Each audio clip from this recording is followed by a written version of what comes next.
is the URT. You are the URT. Smash a like for the URT. Subscribe to the URT. Big up the URT. How we doing, people? Big up to all you lot. Breaking news. Bumba, bumba, bumba, bumba. Or is it? Is it a bumba or is it? Because we're going to get into it. Because some people do not know what the words or what's going on. They can't read properly. Because you know me. I pay attention, people. And somebody's got to in this fan base. I'm going to get the tweet up for you in a minute. But yeah. Crazy day. My phone popping off everywhere. It's like, Baleba, Baleba, Baleba, Narratin, Baleba. Everybody's on that Baleba news, mate. From early on this morning or this afternoon. Baleba, Baleba. People stopping me. Baleba. People horning their car. Narratin, Baleba, Baleba.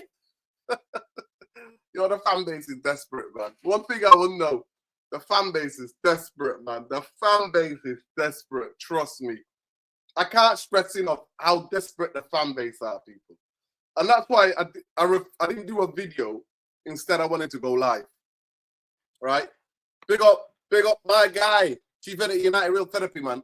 Big up Shakarian as well. If he's about, didn't shout him out last night, but yeah, he's another Chief Editor United Real Therapy. So big up to Khalees. My brother, my brother. Big up Monty, big up all the mods. Let's get to 100 likes ASAP, people. The sooner we get to 100 likes, the sooner I can start running some poll questions that I really want to understand. I really want to understand what you guys are thinking, what you guys are feeling. So please, let's do it. Let's just work together. Big up the people, but big up my Don, my king, man like Khalees. Ramdeen Latte. Hold tight, man. Listen, make sure you follow him on X. He's across all of it. Geopolitical, football, culture, art, whatever's going on in this country. He's above it all. Trust me. He's my source of information to go to. I'm not lying to you. I don't go around Twitter. I just check Khalees, what Khalees is doing. Or he sends me a tweet. So big up to Khalees Ramdeen Lassie. United also watch Carlos Baleba during AFCON where they viewed it having a positive tournament. United rate his metrics, good fit for the squad in terms of ground coverage. Yeah, but listen, we know these things. We know these things. We don't have to know about what kind of a player he is. We've seen the kid before. The kid has had some 2 good seasons. So we're not worried about that. But Khalees, can you please pull up the Ornstein bomba? Pull that up, please, because I'm gonna have to read people and show people how this works. So please, can we get to there? Because this figure being invented about 60 to 65 million is a vase. Because he contradicts himself, David Ornstein. So let me break it down for them, please. So if you can send that, that'd be great. If you can catch that, that'd be great, bro. Nuruddin, don't forget how good you got about Baleba. So yeah, last summer, because I understood how vital it was that we had a midfield player. It was so important we needed a midfield player. I got good at last season because I understood the job, what is going on in Manchester United midfield, and we needed somebody of his profile to go about and help out. Nah, you're not getting the shades from me, bro. You ain't getting no shades from me anytime soon, trust me. I don't do that anymore. Last year, I got caught in a moment because I knew how desperation of Manchester United needed a midfielder. And that's a place I've told you before. I've showed you the graphs. Manchester United have neglected midfield and our decline. And the more we neglect the midfield, the more our decline has gone and gone and gone. And now we're neglecting the fullback areas. We're neglecting the full. So one minute we neglect midfield, next we're neglect. But I'm telling you now, people, I don't know why some of you are getting giddy. Baleba's not signed for Manchester United. He's not signed for Manchester United. And you see when Khalees gets it up. Right, here we go. I want to break it down for people. Right, Manchester United are closing on a deal So the deal's not being done yet. To sign Carlos Baleba from Brighton Hove Albion. Manchester United offered a 22-year-old midfield that's 60 plus 5. Brighton's, that's the key word. Brighton's valuation, there's a bit, let me start there, bro. Below. The word that they use, 6 to 65 million below Brighton's valuation. But amicable talks continue to continue all parties to work to reach an agreement. So what you guys have missed, and majority of you, so he contradicts himself. No deal, closing in. That's another word. 60 plus 5 below Brighton's valuation. So 65 plus 5 below Brighton's valuation.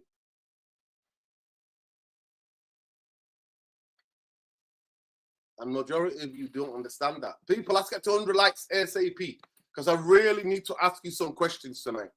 And I want to know what the temperature is from the URT army or people who are tuning in. So the quicker we get to 100 likes, the better I start. You interact with the show. That the polls that we do, which is to interact with you, to do the show with you, the better it is. The more people are here, there's over 100 of you in here now, 130 of you. So 100 of you like the video.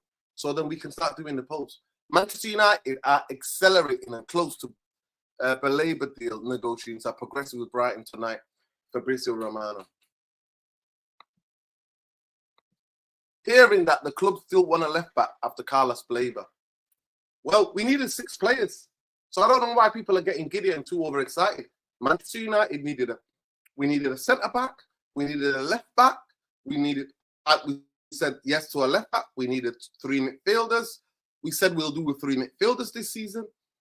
And then we said a centre back, a left back, and a striker. We said that.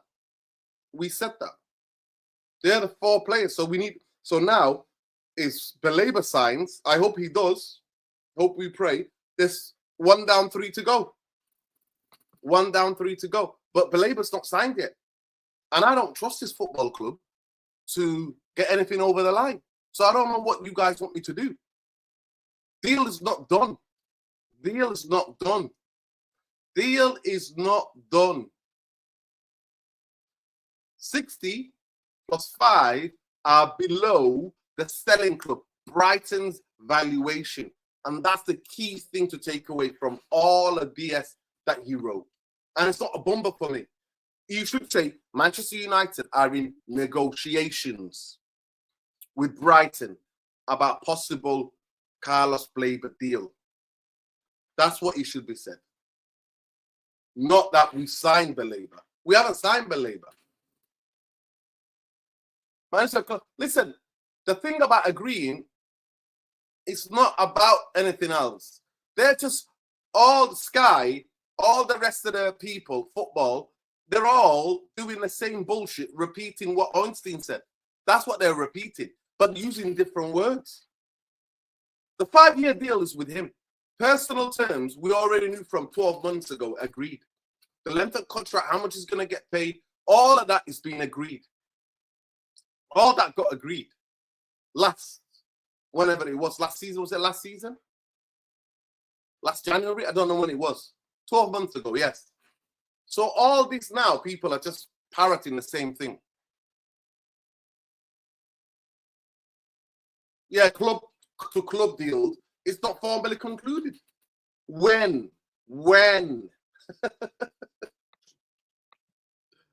People, please like the video. The quicker you do it, the quicker, people, that we basically, the quicker we start doing polls, because I really want to know what you guys think.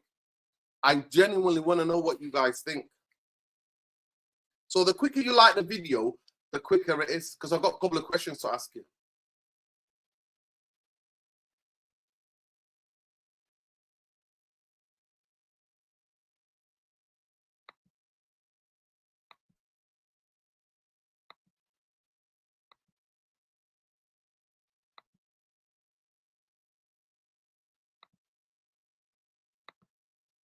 But do you guys understand what I'm saying to you?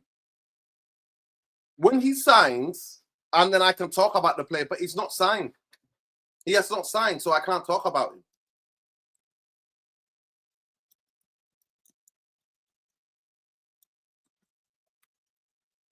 I can't talk about him. I can't, because I'm not getting giddy and excited about when the evaluation of Brighton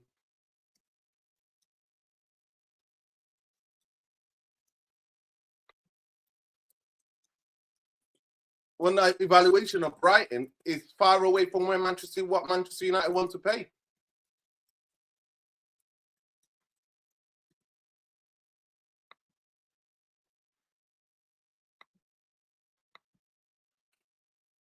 Simple people.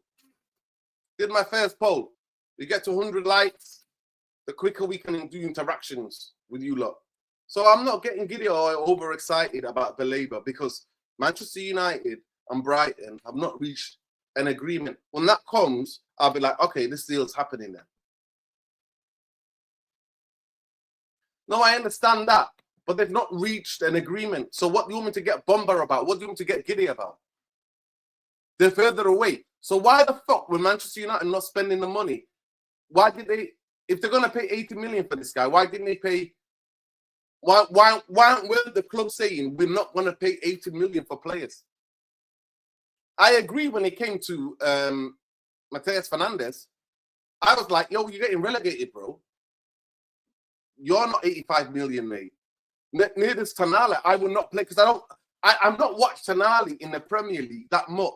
I didn't watch Newcastle for him to think that he was worth 90 million. I don't think he is. The only guy that I would have paid for was Elliot Anderson because I watched him and I thought he's worth 100 million. He's the only player that I thought he's worth 100 million because I can see what all three elements of the game: creating, hustling, passing, running around, defensive work, all of it. He can do. He's an old school midfielder who can do all of it. So that's the only person that I thought he's worth 100 million. I would have paid 100 million for. But that's just me. That is just me. And not everybody has to agree with me. My argument is what Ineos have done this summer. You want me to forget what Ineos have done this summer? And all of these people were telling us, Matheus Fernandes, Manchester United, done deal. My friend literally saw him and his agent before the season was over, actually, with his agent and him in a hotel in Manchester. And I said that. And everything was agreed on a personal terms with him. And then he went to Spurs. So what do you want me to do? What do you want me to do? When it's done, when I see him holding up the Manchester United shirt, or when I see him, you know what, there it is, it's done, he's leaving Brighton, he's coming to, then I can talk about it. But I ain't talking about it because the deal, Manchester United are further away from the deal, from his evaluation.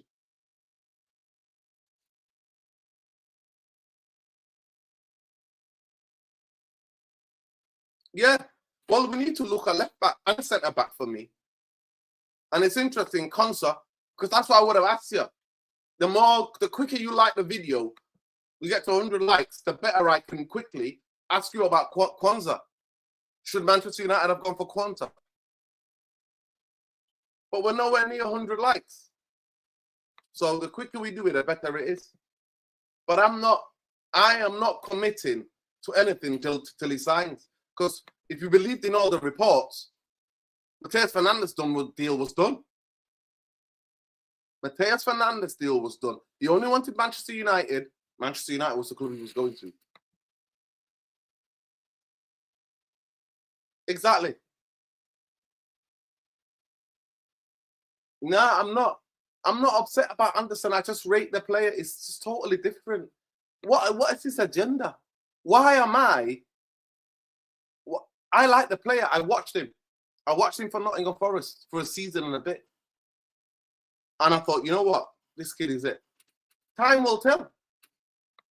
Time will tell what he does at Man City. But he was the only guy I was willing to pay 100 million for. I think, you know what? You're getting something. You're getting something. Matheus Fernandes, no. Nah. Tonali, nah. So I agreed. Call me what you want, because that's what I'm saying to you. I have no agenda. I have my opinions. My only agenda is to get the vultures out. And I actually agreed of not paying for Matheus Fernandes or Tonali that amount of money. I agreed with the vultures. But Manchester United could have signed Alex Scott, other players. But the propaganda has been, oh, that's the market, because you don't know how to fucking negotiate. You don't know how to fucking negotiate. You know how I know you don't know how to fuck to negotiate? Because you can't sell shit. You can't sell shit. I keep saying, you can't fucking sell ice water, ice pops on a desert, in a Sahara desert. So people who walk 500 miles in a Sahara desert. So what the fuck can you sell? And 70% of the transfers that Ineos have done have been buyout clause. Look it up. Don't fucking believe me. Go and look it up. Behave yourselves. Smash the likes, people. Let's do it. Quicker we get to 100 likes. I got to ask you about things.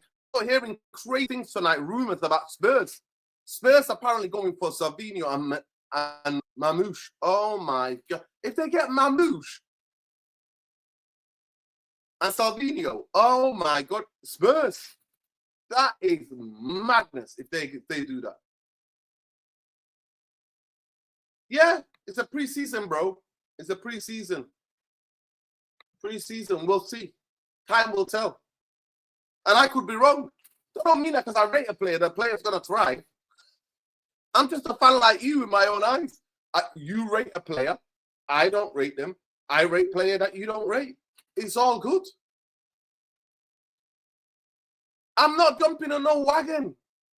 I'm not jumping on no wagon. I've never, as Saeed, I have never jumped on any wagons.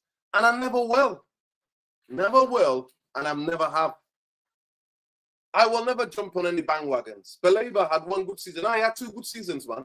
He had 2 good seasons. Yeah, I mean, I don't think he's overrated. I think he's got quality. But I think he's a young player and he has to be developed. And I think you have to get the consistency out of him. He's a young player. And young players' forms infatuate. 1 minute they're amazing. The next minute, from game to game, it can go, they're really great. Until they find the consistency and the groove. Till they learn how to become a proper professionals. But yeah, I think Brighton punished him last season because he came out and wanted to go to Manchester United. I think that's what happened.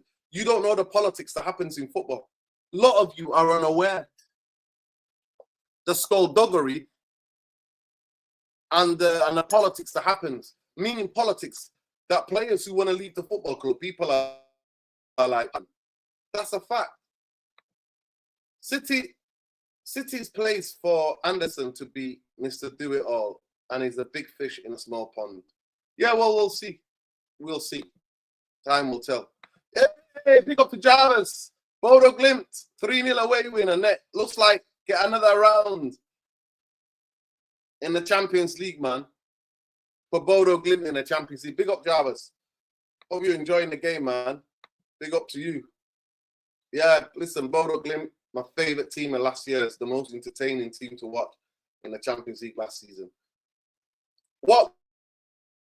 If Rodri went to Real Madrid before we went for Baleba, I think we had a preference for to Romania. I think they panicked. I think they saw the goals that we conceded, and they saw nobody in midfield that can chase any of the players, and I think they panicked. I really think that.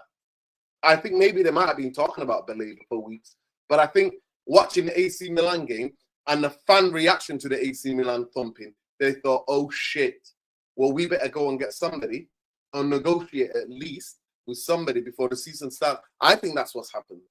I think that the fans have put pressure on the club to go back in for Baleba. I think that's what's happened. That's what's happened.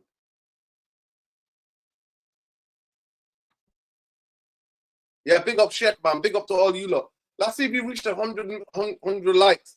So then I can start asking you the questions about Baleba and about the transfer window.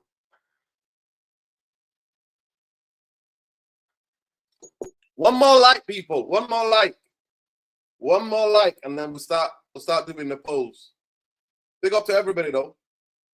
Big up to everybody in the chat. Big up to all the mods. Club returned to Anderson like Amazon order, and you're wondering if there's a chance he might fall through, lads. The club returned. So you mean Baleba, like an Amazon order, and you're wondering if there's a chance he might fall through, lads. Yeah, 100%.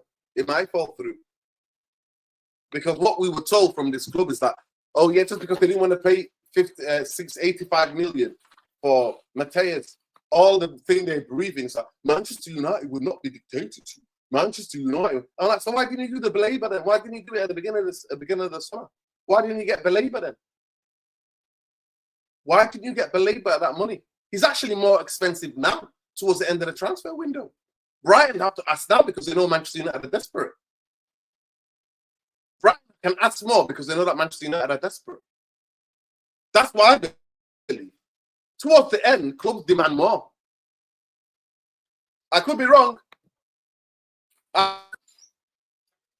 that's what I'm saying to you because Spurs were willing to pay the 85 million in one package and basically pay the whole money to West Ham. Boom, straight away. And Manchester United were not willing to do that. But then the club breathed. This is what I'm saying to you. Like club, the club.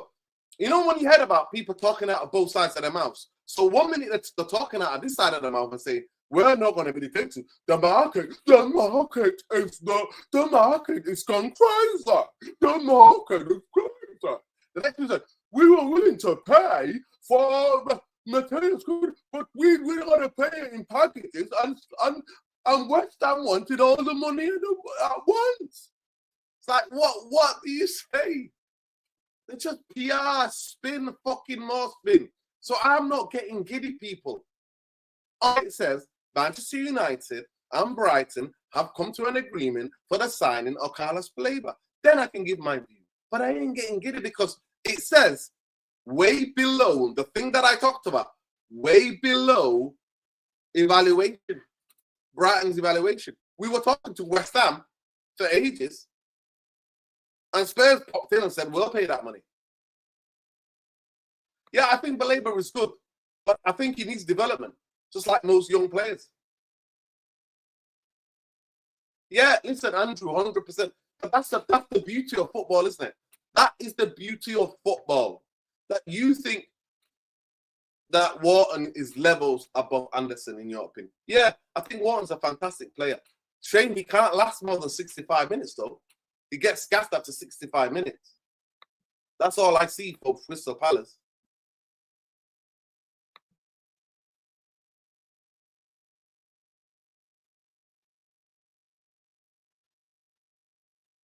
Yeah, you can have that point of view. Don't talk about Savinho or Mamouche, mate. The deals ain't done. Well, that's the rumor. And Spurs, to be fair, have been going out there getting it done. Spurs working on a double deal, sign Savinho and Mamouche for Manchester City. There you go. When Spurs have gone in for people this summer, they've got it done, bro. So who's got a better track record, Manchester United in this summer's transfer window or Spurs? Spurs are getting it done. Say whatever the fuck you like. Spurs are getting it done. So that's why it shocked me because I'm like, yeah, they were linked to Savinho, and I thought they could get Savinho. But I didn't think they Mamouche. I think Mamouche would want to leave Man City. I dislike Ineos on to the last day, but to the player, it looks like he will come. It's not Ineos praise. It's Baleba excitement. Last year, 120 million, you said he was a generational talent. Now, for me, he was, yeah. What the performance he put in the season before was unbelievable. And the season before that as well. So he's been at Brighton for 2 seasons, yeah? And what I saw from him, I was like, wow, Baleba, big up Bilal, big up to everybody. Let's see if we reach the 100 because you know what, I want to get you guys in. Let's see. So you're gonna promise me we'll get to 160 likes at least. So 60 more likes needed. But I'll start right. There we go. So let's get to 200 likes on the show. Let me get rid of this poll, and then I'll start asking you guys. Because I'm gonna ask.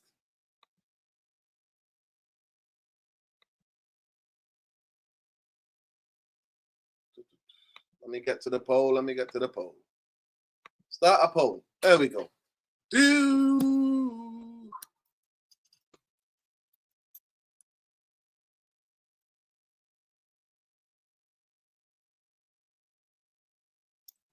Some question I'm gonna. When you read the tweet, the Ornstein, Did you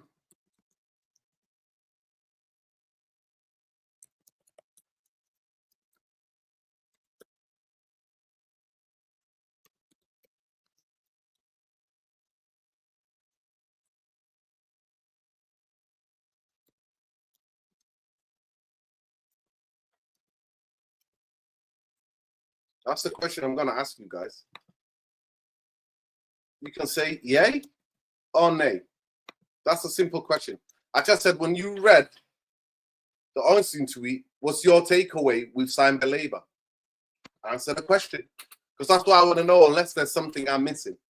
Because I like to pay attention to the detail. You know what? It says small fine print. I'm one of these weirdos. I read the small print. So talk to me. Because I didn't. Because Manchester United were talking to West Ham. Manchester United got all personal things agreed with Mateus Fernandes. Big up Jarvis, man. Big up to Bodo Glimt. If we only get a left back, if we only get a left back and centre back, I'll be kind. If we got a left winger too, then I'll be fine with that for this summer. This is on top of another midfielder. Yeah, Kenji, yeah. Yeah, that means then we've signed 6 players then. So, yeah, I said 6 players. Baleba's going to play against Hull. Nah, he's not.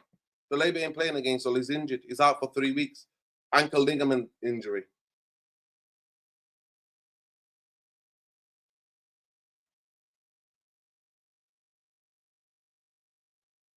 Yeah, 100%. Already, I DM'd you the player radar on Baleba. Yeah, big up to you, Khalis Ramadan Lassie. Big up to you, man, like Khalis Ramadan Lassie. And we can go into it. I've done videos on Baleba. I broke down his game before. But we can do that again. We can do that again. We can do that again, people. We can do it again. Let me just get to Khalis's.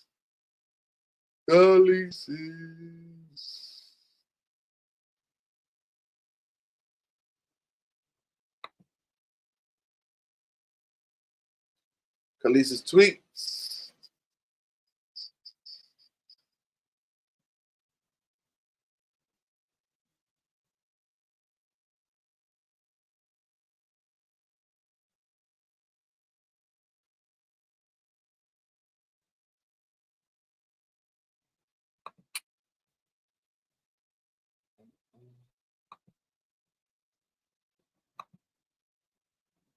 Yeah, I mean, I do like the player. I do like the player. I like Baleba as a player. Do I think he needs further 100%? Do I think his areas he can improve on? Yes. But does he have the physicality? Does he have the aggression, the intensity? Does he have the way to chase people? Yes. He makes 20 sprints per game. He makes 20 sprints per game. That's what he makes. There we go.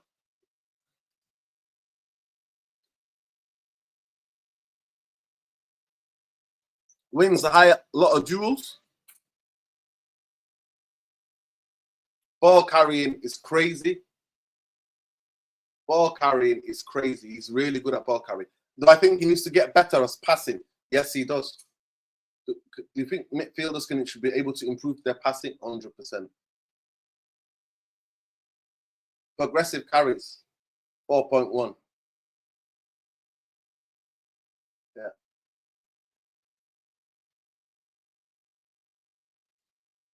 There you go. There you go.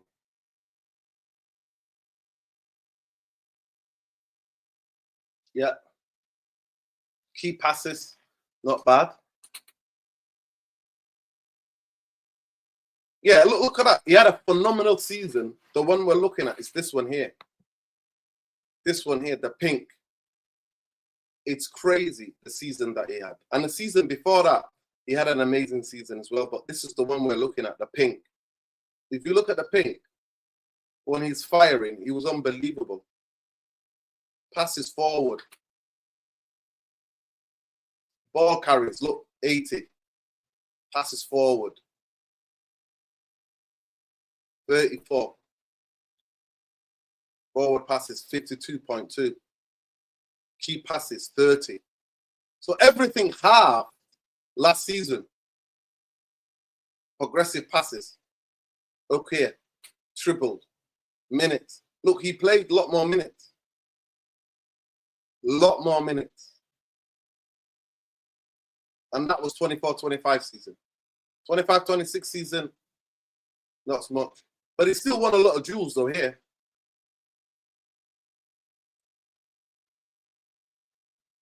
Possession won here, look. He actually won more possession. Look, here, defensively. Progressive carries, it was 80. He was playing in a different way the season before that. And coaches demand different things of you, to be fair. Coaches demand different things of you. So this could change, and it'd be really interesting to see what happens, but this could change.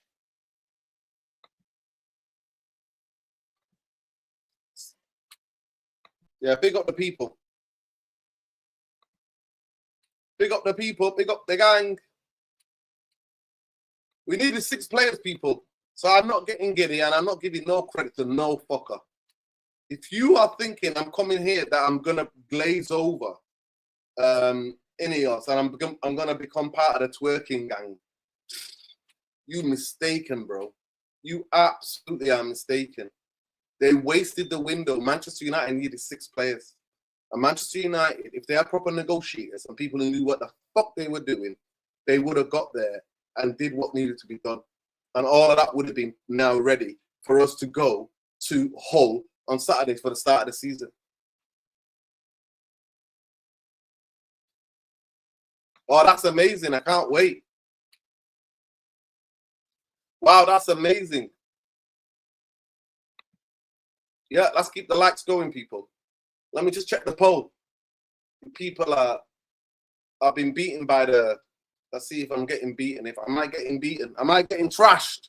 That's what it is in the poll, because what I think and what you think is totally different. So let's see how it is on the poll.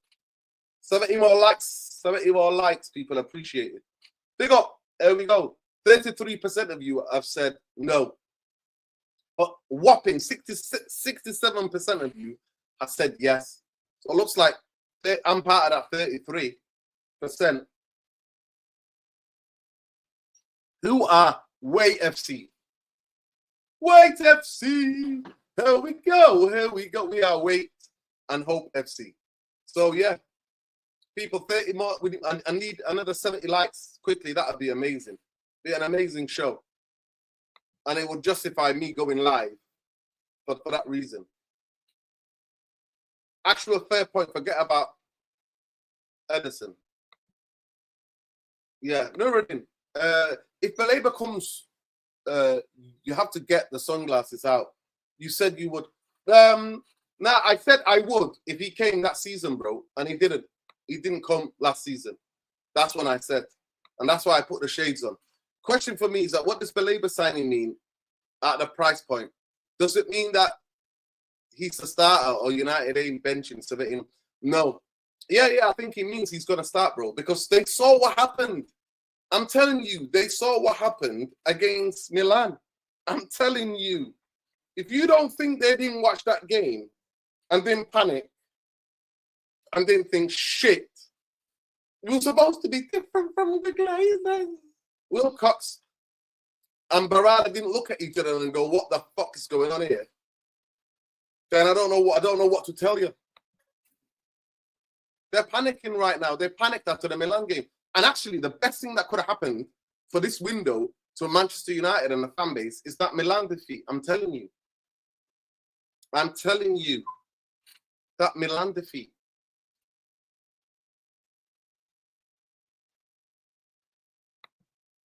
Yeah, exactly. Exactly. I think Baleba's going to cost 70 million plus. I'm not going to lie to you guys. I think that's how much it's going to cost.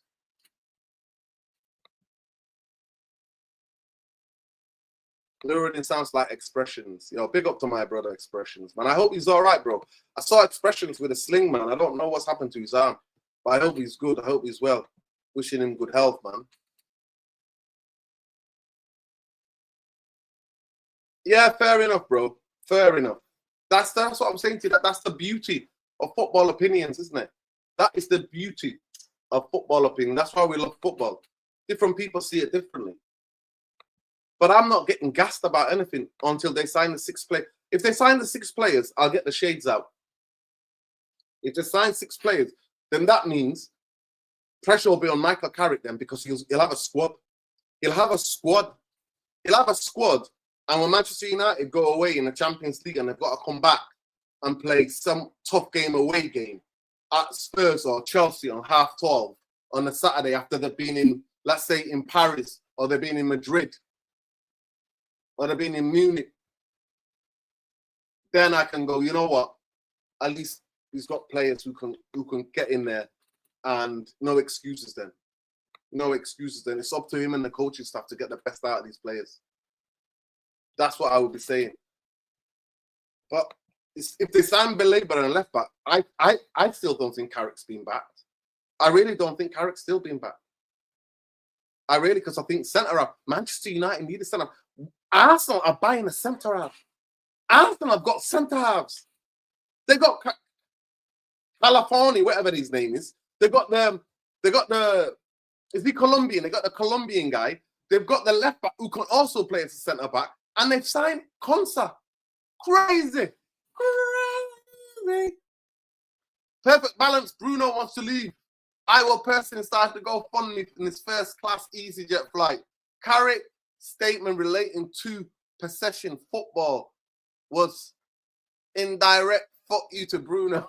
Big up MD, yo, MD coming out with the conspiracies, you know, MD reading between the lines. Reading between the lines. Cheers, Taylor. I like where you're thinking, bro. You're reading between the lines. That is a really interesting tweet. Sorry, comment. Probably one of the most interesting. So you're basically saying Carrick's statement about Manchester United having to keep possession. You think Bruno hoofball ain't gonna work. So what you're saying is Michael Carrick's like, yo, Bruno, sending a message to Bruno. Yeah. I said I'll put the shades on United, find 6 players. And I'm not signing, when they sign the 6 players, the shades will be out. Shades will be out. Because then I'll be like, you know, Michael Carrick has been backed. I will say that. I think Chelsea signed how many players? I think it's about 7 or 8 players they signed. 8 players they signed, Chelsea. That's a madness, bro. That's what you call a backing.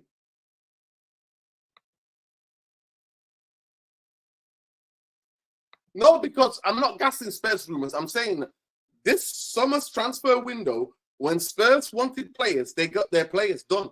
They got it done, bro. What are we doing here? Van Hecke, they got done. You know what I mean? Tonali, they signed. Mateus Fernandes, they signed. Who else did they sign? They've signed other players. I think they signed 5 players already. And if they were going to get Savinho is the guy who's been linked with Spurs for over 12 months, 13 months. He's been linked with him for 2 seasons at least, Savinho. So you think that could happen. But Mamouche, that's a shock to me. I'm just reporting the transfer news, bro. And I'm like, yo, that's crazy. I don't think he's shit. His assist record for Man City when he played was unbelievable. I don't think he was shit. Yeah, Mamouche. I like Mamouche. I think Mamouche is underrated. People hit the likes, man. Can we get to 200 likes? Let me just have a look at the poll again. Because I've got another poll to ask you guys. I got another poll to ask you guys.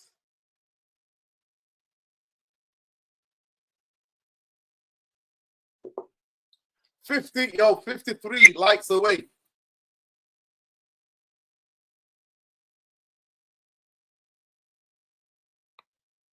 There we go. Yeah, 64% of you.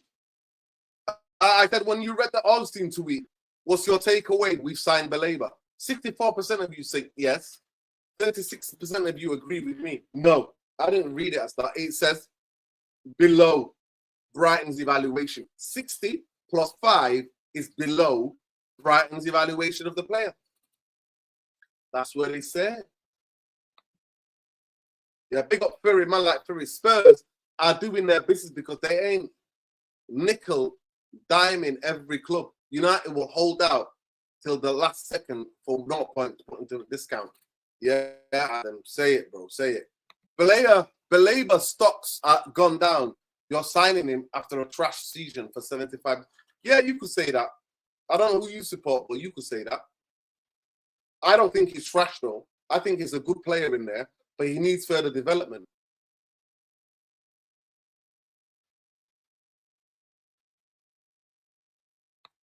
I really think that we need a striker. I really do think we need a striker. Because if an injury, shin injury, keeps Sesko out for 3 months, I'm worried. I'm really worried. And I don't want him rushed back. And Manchester United, I don't think Mbeumo's a striker. I don't think Cunha's a striker. Manchester United need a vocal point to bounce off down the middle. We don't have that. Carlos Blake expected to be out for 2 or 3 weeks with an ankle ligament injury. Yes, yes. 100% I would, yeah. What are we waiting for? Bet them in. Bet them in. Give them 10 games, 12 games straight. I would give them 12 games straight. Let them make mistakes. That's how they're going to learn. That's how they're going to learn. That's how they're going to learn. Take back in the poll voting. We are a democracy. Everyone's voice and opinions matter 100%.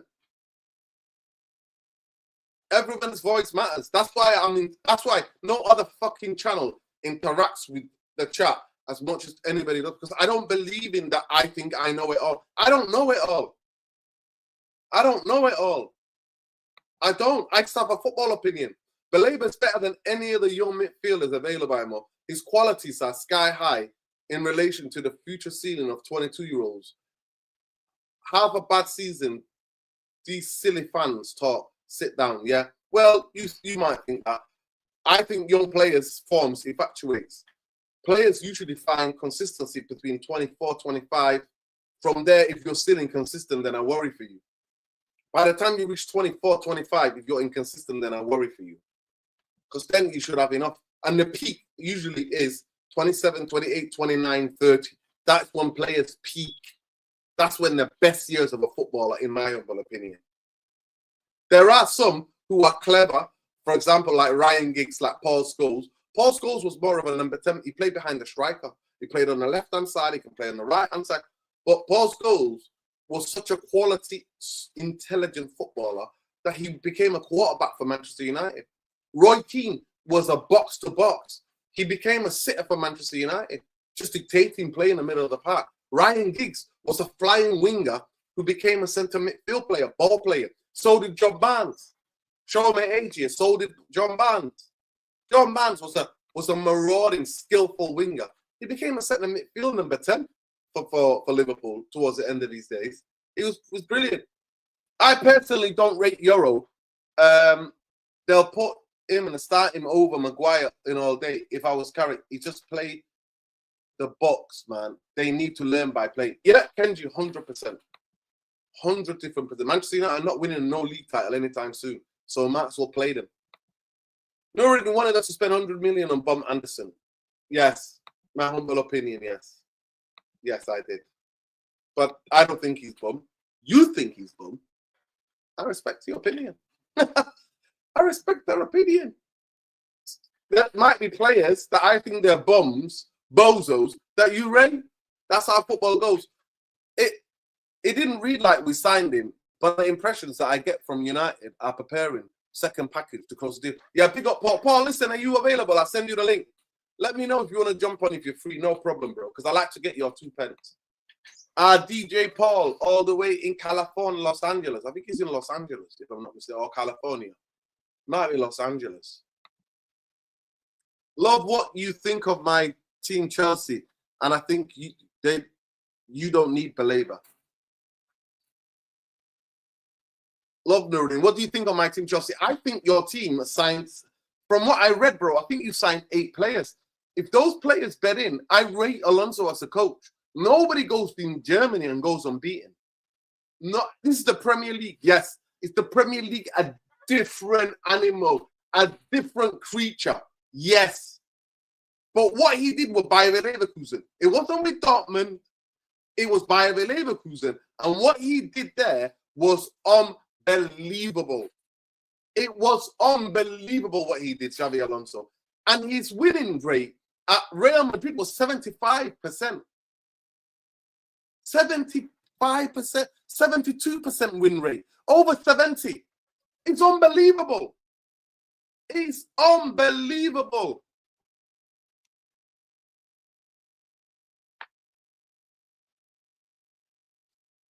Now's ball. Now's ball. That to me is unbelievable. So do I rate Xavi Alonso? Yes. I think Xavi Alonso is a fantastic coach. But can he adapt?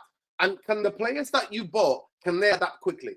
And that's why you signed Henderson. And that's why you signed Welbeck. Because those two are going to be the leaders in your dressing room. Danny Welbeck and Anderson are going to be the leaders on your, because they both played for humongous football clubs and they both understand the standards of the dressing room. They could be two of the most important signings in Chelsea's history for a while, because they're going to set standards in a training ground and in a dressing room.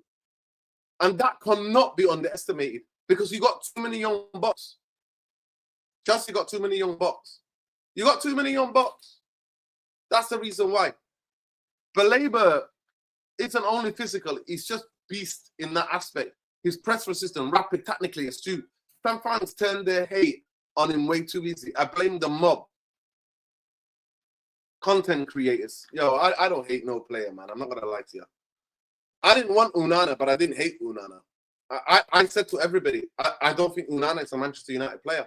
I also said I don't think Harry Maguire is a Manchester United player. And people were calling me negative because I didn't rate them. And Maguire struggled. But big up to Maguire. Maguire wanted more signings.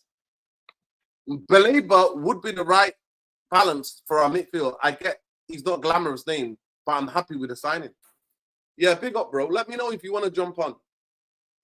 I can't see your tweet. You might be busy. It's all good. Big up Tyrone, man. Big up to everybody. Tyrone said, I've got to get behind Baleba even though he's not my first choice signing. Who was yours? Tell me, bro. Who was your first choice signing? Anderson simply will have to learn and find himself in this turmoil at City rebuild. But he's made a choice. Yeah, he has. He's made a choice. Emily, fully agree with you. Fans calling players on their own team shit for no reason. I hate it personally. Yeah, listen, I didn't clown him. I wanted Onana to do well when he signed for Manchester United, but I just didn't rate him. Heaven positioning is questionable. I don't forget he's played a centre-back for Arsenal for one season only. Used to play centre midfield, hence why he's always wants to go forward positionally. It's not discipline, but you only play that through learning. Right, let's get rid of that poll. Let me just see the poll, man. Let me just see the poll, people. Let me see where we are with the likes. Let me see where we are with the likes. Where we are with the like. With the like. Smash that like. Wow, we only need 40 more likes, people. That's easy peasy. Let's do it, Therapy Army. 64%, yeah. So 64% of you read that. Oh, 65% of you read that. As, yeah, we've signed Baleba. 35% of us didn't. 35% didn't. But I still think Manchester United need to buy another midfielder. I'm not going to lie to you guys. But what happens if Baleba gets injured? What happens if Santos gets injured?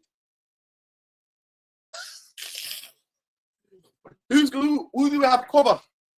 The Fletcher brothers. They need to go on loan, by the way. And I don't believe in hating on them either. I don't believe in hating on them. Do you agree? Agree with me, with us, with a lot of us in the URT army. URT army. We should have signed 6 summer. Yay or nay? Yay or nay?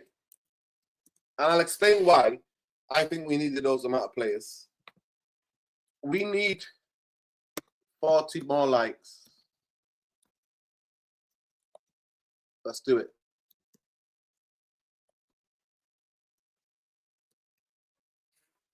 It's the poll, people. Check the poll out. Get voting in this poll. 65% of you said, yeah, Baleba is coming to Manchester United. You read that, Baleba's coming.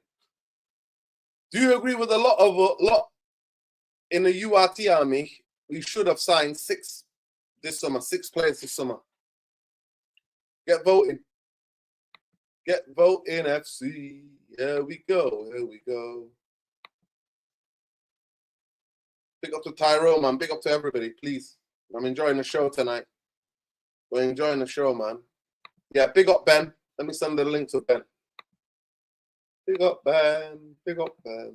Big up my lap, Ben.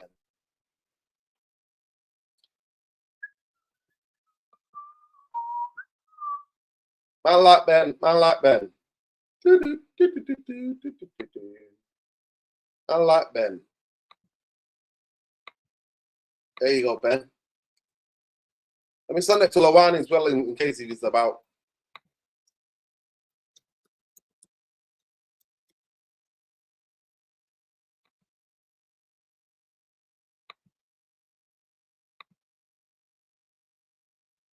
Big up man like Stephen Palmer, man. I know he works these days, yeah.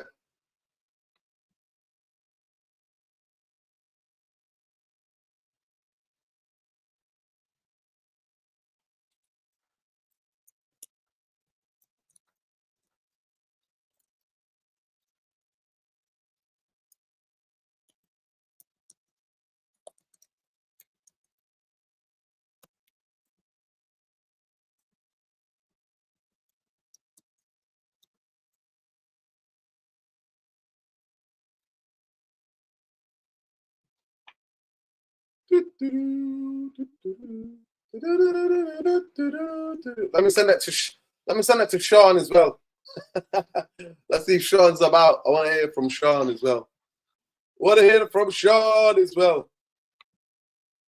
I like Adam Wharton already. The ship has sailed now, yeah. Adam Wharton is a great player. I like him. He's a good player. But I think I would take Murillo. Yeah, I like Murillo 100%. I like Murillo, yeah. Ben, I've sent the link.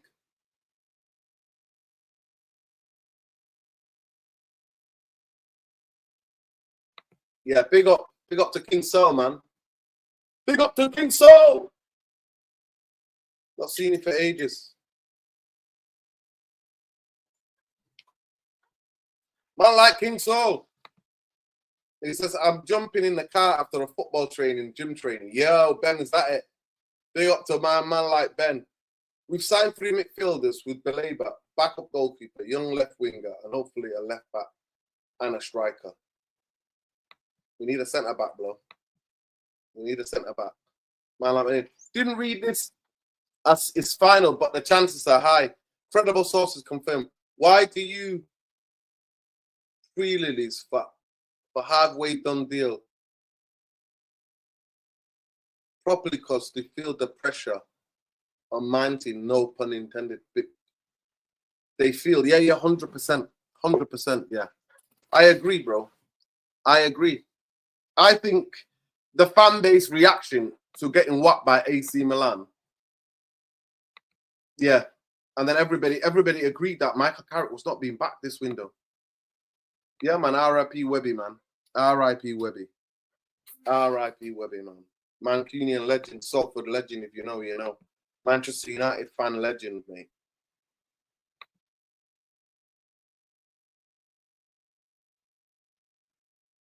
Ben.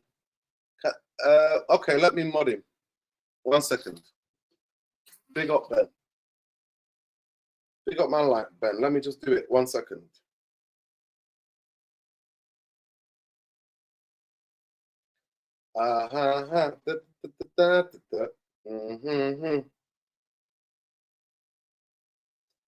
Let me mod Ben. Everybody's asking me to mod Ben.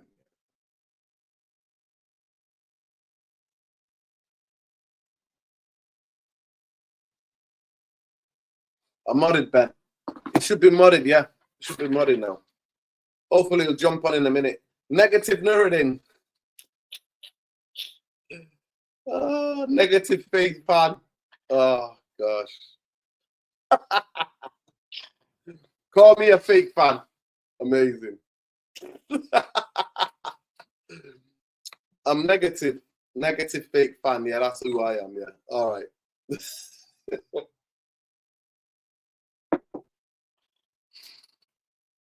Yo, come on, Ben.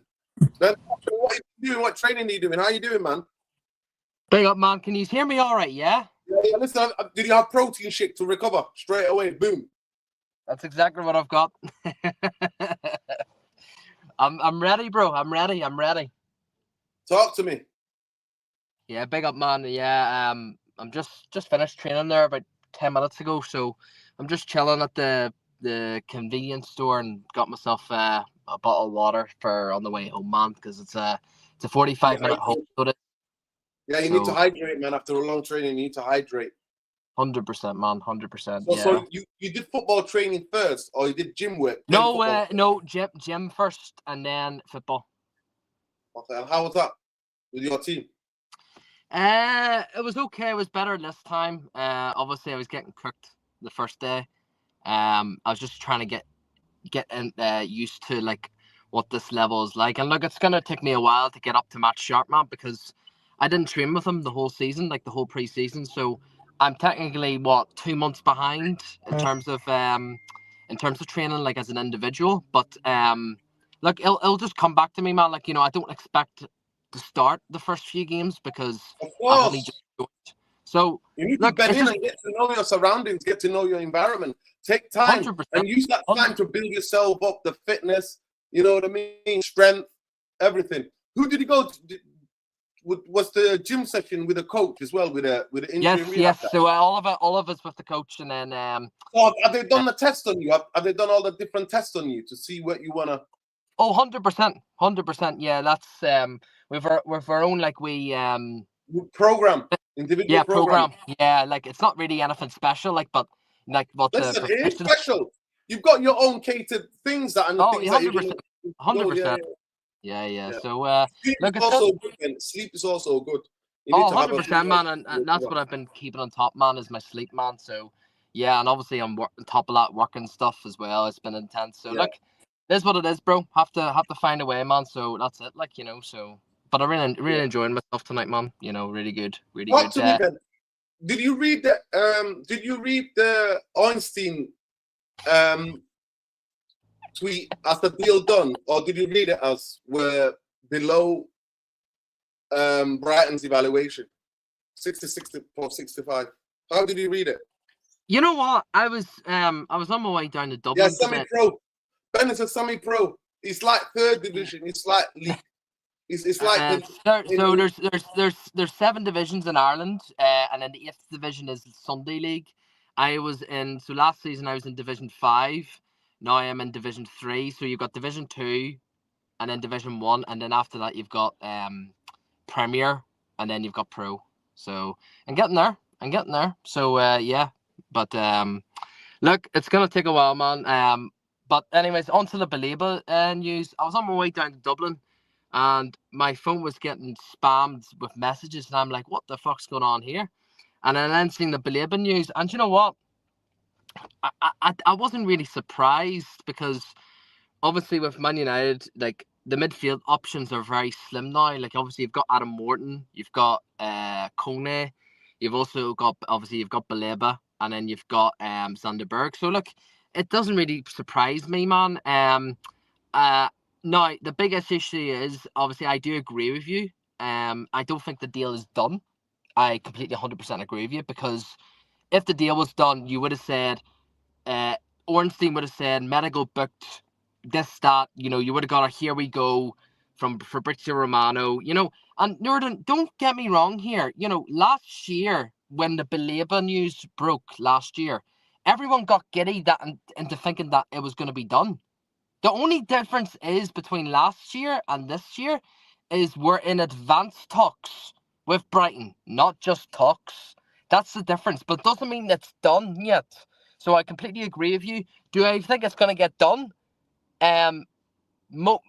Mainly, yeah, I do think it will get done. But I wouldn't be surprised if it doesn't get done because, I know who any of us are. Like, I know who these vultures are, bro. And all I've been seeing around United content creators is the IDLs calling out the NEOS out bootlickers. Even yourself said Nurden, Nurden's just too negative. Like, he's just he's far too emotional. People just need to be patient and stuff. Patience sometimes is good in life. And that's all well and good. But I just would love to ask these IDLs is if you have so much faith in NEOS and so much faith in this recruitment team, then how can you support NEOS as obviously because NEOS are NEOS, like they're basically Jason Wilcox is NEOS, Omar is NEOS, Vavell is NEOS. How can you back NEOS in terms of obviously what Ratcliffe said about those racist comments? Like, how can you actually? Like, it doesn't make any sense. So, like, if you're backing and you're willing to give NEOS so much support and 100% backing, then the whole Man United fan base are just going to be complete racist. Everyone's allowed to be racist. Well, where does the line? The line's been completely crossed ever since Sir Jim Ratcliffe said those comments. And honestly, for me to say this, like, it's absolutely mind blowing that none of us have taken any action or justice about this. If this was anything to do outside of football, I fucking guarantee you that there would be protests. But you know what the biggest issue is? There would be the IDLs. They wouldn't have an answer for the question, Nurden, about why do you back Sir Jim Ratcliffe's comments? They wouldn't have an answer because they know they fucked up. They know they want to keep their precious hands on this recruitment team. It's a shambles. It's a complete shambles. And like I said, if this was any other sport, if this was any other thing around the world, the guy would have been sacked. Omar would have been sacked. Jason Wilcox and Christopher Vavell. They all would have been sacked because you can't do that, man. It just ruins the reputation of the club. And look, it is what it is, bro. But back to the Baleba news. Look, I do think it is going to get done, Nurden. In my opinion, I'd be shocked if it. I would be shocked, to be fair. I'd just laugh if it doesn't get done. But like I said, Nurden, everyone's been saying, everyone's been mentioning your name, Saeed's name, Musa's name. Everyone's like saying, them man need to shut up now. They can't speak in the WhatsApp group anymore because I know you are part of a WhatsApp group chat. They can't speak at the moment because we've just signed Baleba. But you know what's crazy, Nerd? I completely agree with Saeed. Everyone's celebrating like it's all Guns N' Roses. No, we still need a left back.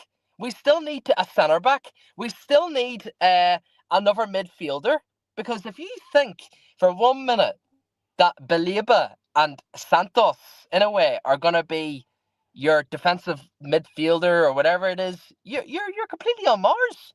Like, honestly, it's a joke. You need to have at least three DMs that can do the defensive role, and I don't think we have that. You need to have, obviously, you've got Kobe Mino, you've got Tillemans. You know what? They're good, and look, it's really looking promising in terms of, obviously, I've always asked for Man United to play a 4-3-3. Realistically, hindsight, if you were to play a Kobe Mino, Santos, and Baleba, that's technically a 4-3-3, like flat three, because all three of them can do the on the ball and off the ball work. Now, if you were to add Tielemans isn't like Bruno where he's just so high up in the pitch. Tielemans does actually play as a flat three midfield, so it'd be interesting to see how Tielemans does this season in terms of his positional discipline. But look, bro, I'm not getting gaslighted, Nurden. I'm not falling for this trap. And Nurden, I just hope you don't fall for this trap tomorrow on Mandem Talk. You're going to get rinsed tomorrow, and I do believe this. You are going to get absolutely rinsed tomorrow. But Nurden, just keep standing both of your feet and just let them know. I'm going to get rinsed. Yeah, Nurden, this is what they've been saying. For what? It's fucking embarrassing. Nurden, this is what they've been saying. They all said Nurden, Saeed, and Musa need to shut up in the WhatsApp. They actually said that. They all said this. And it's embarrassing, man. We haven't even sent a left back yet. And they said, oh, they're getting negative because we're not buying a left back. We are going to be buying a left back. Well, we don't know yet. Still less than 2 weeks to go. Time's ticking, man. So look, we haven't even signed Baleba. My final take: we haven't signed Baleba. It's just advanced talks. God knows when that's going to get done. So look, we just got to wait and see. It's good news. Obviously, we've been linked to Baleba. I would take Baleba, even though he's got this injury concern. But look, let's see. But I wish you all the best, Nerd, tomorrow, man, because honestly, honestly, I don't need it, bro. Genuinely, I don't need it because I'm not. I don't need no good luck, bro. Trust me. I don't need no good luck. Manchester United needs to sign 6 players this summer. 100%. They've signed 3. Well, they've signed 2. It's mind blowing. It's crazy. So I don't take Jack Darlow and an 18-year-old kid. No. I don't take them as signings. No. Reserve goalkeeper. He could play the guy that's there already. What's his name? Yeah. The guy who was at United and went the way and then came back. I forgot what his name is. But he was an old school goalkeeper. Yes, I know who you're on about. But like I said, if Shaqiri and Cleese, me and them two were talking earlier on. If Man United went and bought Sander Berg in as well on top of Baleba, I actually give Ineos credit in terms of the midfield. Like they've sorted the midfield, they've addressed the midfield, but at the same time, we've got McDonald's and Luke Shaw still there. We've got the 2 centre backs, big bozos, and Martinez and Maguire. And then we got Diego Dalot. So realistically, the Ineos Defence League will say, well, we weren't meant to address the centre back role. We weren't meant to address the right back role or the striker role because you know why? It was all about the midfield. And guess what? Ineos have delivered. This is what they've been saying, Nerdin. They're trying to gaslight us once again. And every single time you say anything negative about Ineos, they say they can all go and do one, like, you know, all this, that. But you know what, Nerdin? I'm just sick of the bullshit. I'm sick of the gaslighting. And the fact that these man are backing a racist guy. It just says it fucking all, man. Listen, Ben, at the end of the day, football fans see things differently. For me, the facts are the facts. Manchester United are now scrambling when there's 2 weeks to go in the window to go and get a 3rd midfielder. And this deal for Baleba could have been done. He didn't go to the World Cup. He was not involved in the World Cup. Could have had a pre-season at Manchester United. And it's the guy that they wanted. This deal could have been done in the first couple of weeks of the transfer window opening. So I don't know what this bullshit is about. I honestly, I can't tell you. All I know is that the fan reaction after we get slapped by Milan hit them hard. And they realised, oh shit, we better sign a 3rd midfielder because the balance, they saw Kobe and Tielemans get absolutely rinsed. It's true. That's a fact. And if you don't know, then I don't know what I can tell you. Because football pitch things is what people around. And all the fan base have realised that Michael Cara is not being back. That's the fact. Yep. Agree. That's the fact. Manchester United, God willing, are competing on all fronts till the end of the season next season. You need a squad to do that. I didn't fucking say that. Harry fucking Maguire said that. He's part of the fucking dressing room. So they're going to argue with Harry Maguire, their boy, their golden boy. He even said in that statement, we need more players. You need a better squad. We need more quality. So they're going to argue with him. Give it a fucking rest. Give it a rest. It's crazy. Well, for his performance, he was, 24-25 season, yeah. What I saw from him was a generational talent stuff. But do I think there's the player in there, 100%. Do I believe that young players forms infatuate? Yes, it does. Do I believe that different coaches get different things, ask for different things from different players? Yes, that happens. So there are many factors, bro. Many, many factors. It's not just straightforward. I've explained it. If you've only joined the now stream, I can tell you again. I expect players, to get to a level 24, 25 year olds, I expect you to pick up consistency. True. That's what I expect you to be.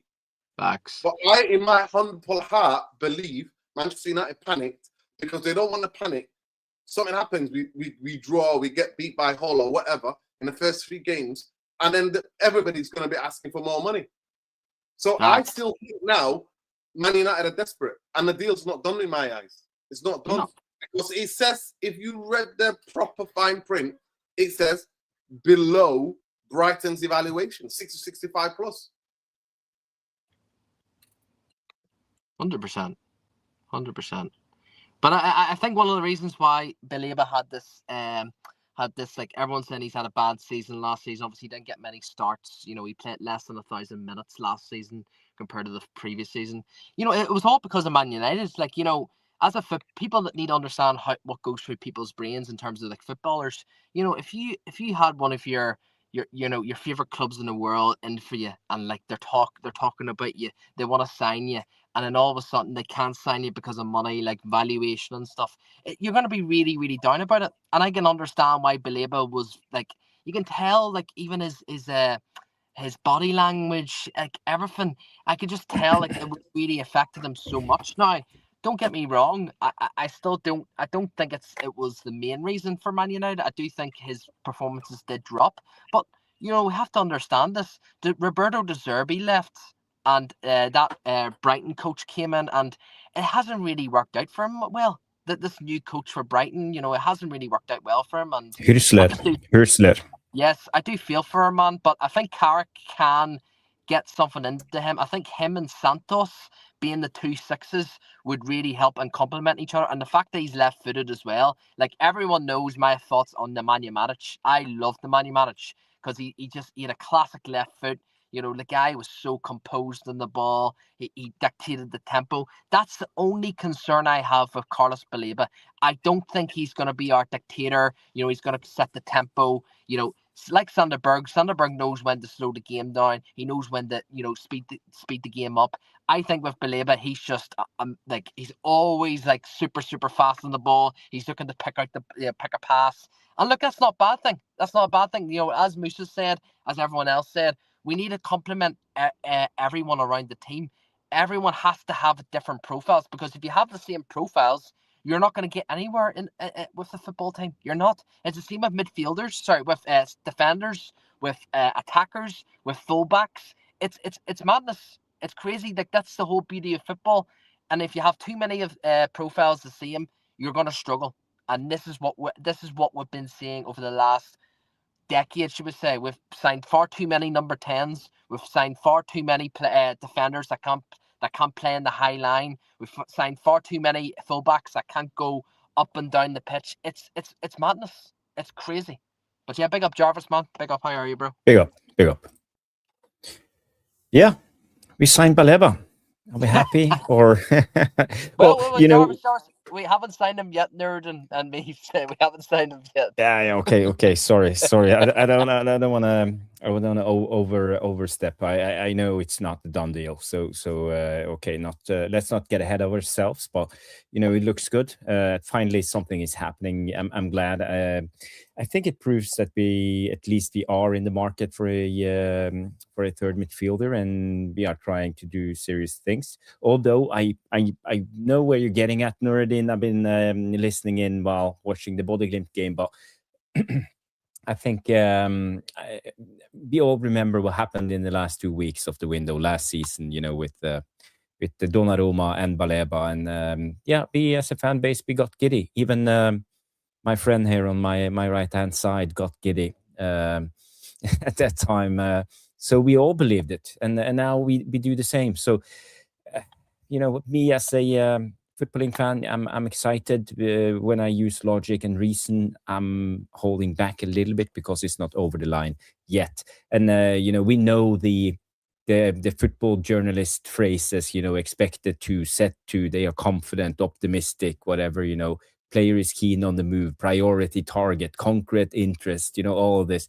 I got ChatGPT to list them all up for me, you know, broad agreement, final details, framework in work. So all of this, it's just, you know, it's buzzwords that are using, and they're playing with our minds and our expectations. As soon as it's over the line, it's a done deal. We know what that means. But before that, it's still open. And we know Brighton, they are no mugs, so it could be a tough negotiation. And you know, no, we are coming in this late in the window, so they have us in a squeeze. And we know Ineos, they're not willing to overpay Ineos and the Glazers.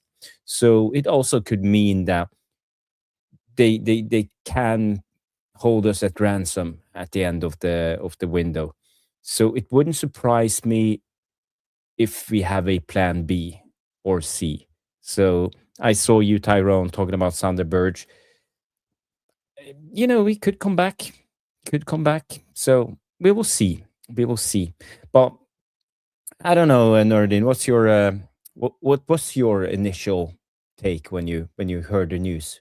Are you happy with Baleba if he comes in? Oh, you're on mute. Sorry, I was just tweeting out the show. I forgot to tweet Guys, it out okay. the show. Yeah, I like the play. I like the player profile because I think he's got the, can cover ground, 20 sprints per 90 minutes, which is really good. He can get around the football pitch. I think he can complement the players that we have, whether he plays with Kobe, whether he plays with Santos, whether he plays with Tillemans. I think we have got that type of player, but I think it's not enough. I don't think Baleba's enough. And by the way, I don't, because Jarvis, if you remember, Manchester United, Ornstein and Fabrizio Romano were saying talks are continuing. Manchester United, Mateus Fernandes, close, deals close. Remember how many times they were saying that this summer? If you remember what they were saying. So I'm not. I read the 5 point. It says below 60 million plus 5 million is below Brighton's evaluation. Yeah. So I'm not. So basically, you're saying you refuse to get gaslighted by this news. No, I'm not.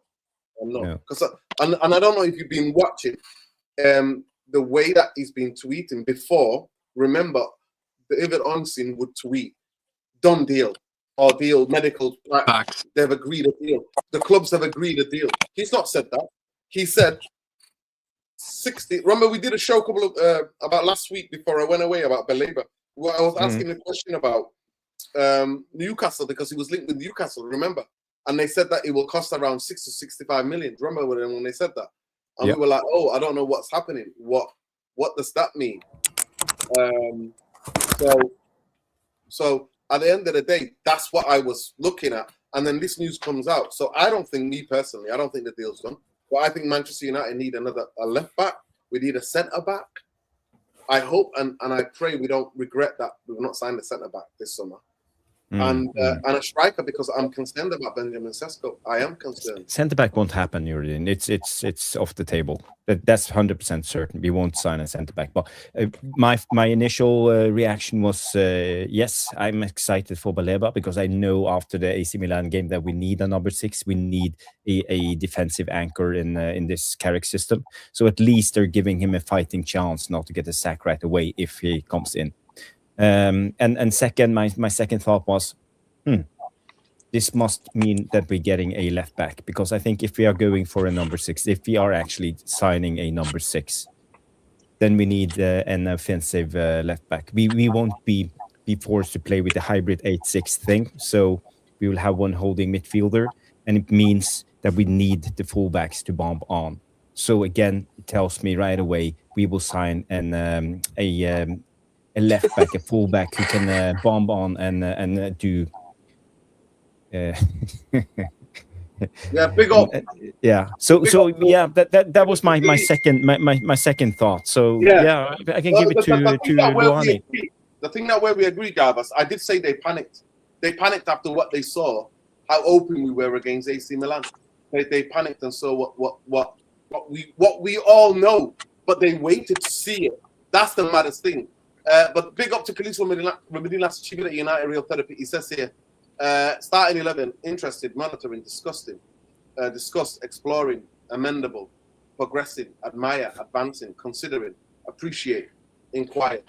They got 11 fantastic players there. Don't know about you, but I think we can win the league with that 11 just by themselves. Nuruddin, I'll do you one better. Let's say if it's football journalists doing dating, so monitoring, that's checking their Instagrams and interest, that's following up, and the inquiry, that's asking a mate, if the girl is single, and if it's contact made, you send a DM. and when you are in talks, you start to send messages back and forward, and when you are in advanced talks, you're arranging a date. So, and obviously when personal terms are agreed, it's time for a date. And here we go, you know what that means. And when it's official, it's a second date. So, but if a deal collapse, that means you get a text saying you're such a nice guy, but so listen, just to answer what the other part of what you asked me before we bring Luani in, is that I think Baleba is a good player, but is there areas of his game that needs to be developed further? Yes, 100%. But do I think that he's the type of player that we need? But then me and Bill were asking the same question. What about if he gets injured? Who would we have then? Yeah, Santos. I don't know. Santos is the guy. He's the only one. Yeah. So, but I don't think every squad has two number 6s, two number 8s, two number 10s. No, it doesn't have to be number 6. I'm just saying to you, do you have a combination that can get the best out of each other? That's what football is, Jarvis. You know that you play football at a decent level. Luani's played at a decent level. Ben is now playing. He's literally coming back from training. That's why he's in his car. We understand it's about combinations. Who can get the best out of what you can cover the deficiencies that I have, and I can cover the deficiencies you have.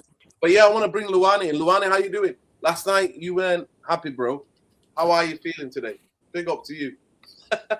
You're happy with Baleba? Baleba gonna make a big difference. Will you start with an apology? Good. Yes. Good evening, everybody. Good evening, Therapy Army. I apologize about the rant yesterday. So the announcement of me talking to Baleba. Luani, hold on a minute. You don't have to apologize. No, he's just joking. He started every time with an apology yesterday. Luani, don't you fucking dare apologize to these brutal pricks. Thank you for the vote of confidence, guys. Talking about Baleba, I think most of the fan base right now, we are in a state of mind where everybody's trying to get at each other rather than looking at the situation for what it is. We're trying to prove that we are wrong or somebody else is right or vice versa. But when you have a club as Manchester United, you have people that we thought that they're specialists and they put in a position to make certain decisions. And we know that we are in a rebuild. You at least would take comfort in the fact that you know that they have a plan, and that plan is being applied in a way that rebuild will be on schedule. Like they say, they give us the date of 2028 that will be challenging. Now, how did we make it into the Champions League spot? Whether they throw things at the wall and it's stuck or they stumble upon Carrick, we all have to admit that the appointment of Carrick is not something of a genius move. They have the choice between Carrick and Ole. They've been with Ole before, so they pick Carrick. Now, the fact that he's been the process that went into him being appointed as a permanent manager, I did not agree with that process. I thought it was too easy. But hey ho, we're supporting a team and we still want to see our manager succeed. Now, the issue that I have, and I think every fan should take issue with, is that if you're trying to build a team, you want at least to get your signings on time. The timing is very important. Sometimes the timing is even more important than the quality you bring in. The timing is more important than the approach or that the manager and his team have. Now, we are announcing Baleba today, right? There are charters about Baleba today. Why wasn't that done at the beginning of the season? We all see things that are happening on the front line with other teams. These competent boards sees the same thing that we see every day. They see Tottenham making signing early. They see Chelsea making move, City making move. Those are like Arsenal making move and Liverpool making move. Those are our direct competitor when it comes to ambition in the top, wherever you want to stay in that top that Champions League spot. You cannot see things like that happening and you are looking for deals and you just being patient. You can only advocate for patience until a certain time. I came in here and I was the first to defend them. I say, hey, it's too early. We're making too much noise. Let's wait. Maybe the World Cup is a blockade to getting good deal. Maybe we might find players that we want in the World Cup. But 1 week after the World Cup, that time has expired. And we still here only we signed 2 players. And one of them, I think, got signed because his release clause was triggered, which is Tilleman, I think. And then we got Santos. And that's about it. It's insufficient for our ambition. And you can look at that and say that, you know what, there's something wrong with this board. There's something wrong in the timing that they're signing. Rather than coming here and saying, wow, Baleba has been announced. Now we're going to solidify our midfield and start dancing. No, I'm pretty sure if you ask Carrick right now, would he rather have that before the end of the season? Because we knew we were in the Champions League, I think a week or 2 before the end of the season. Would he rather have that before or right after the end of the season? Or would he rather have rumor circulating right now? He'll pick the latter one. So this board is making the job difficult for this manager. And to what avail? I don't know. It's either they don't rate him or either they don't have the money, like Jarvis was saying yesterday. And the PR spin that they put around it is to give them plausible deniability in the future. If the season goes well, they can still come and deny and say that, hey, you know what, Carrick told us that he's fine. He didn't need enough people. He's okay. But if he doesn't work out, they can still come and scapegoat the manager and fire him. So they already have all their excuses lined up. But all of us, regardless of if we support this board or if we support the manager, we should be outraged by the way they're moving in this transfer window. It's not right.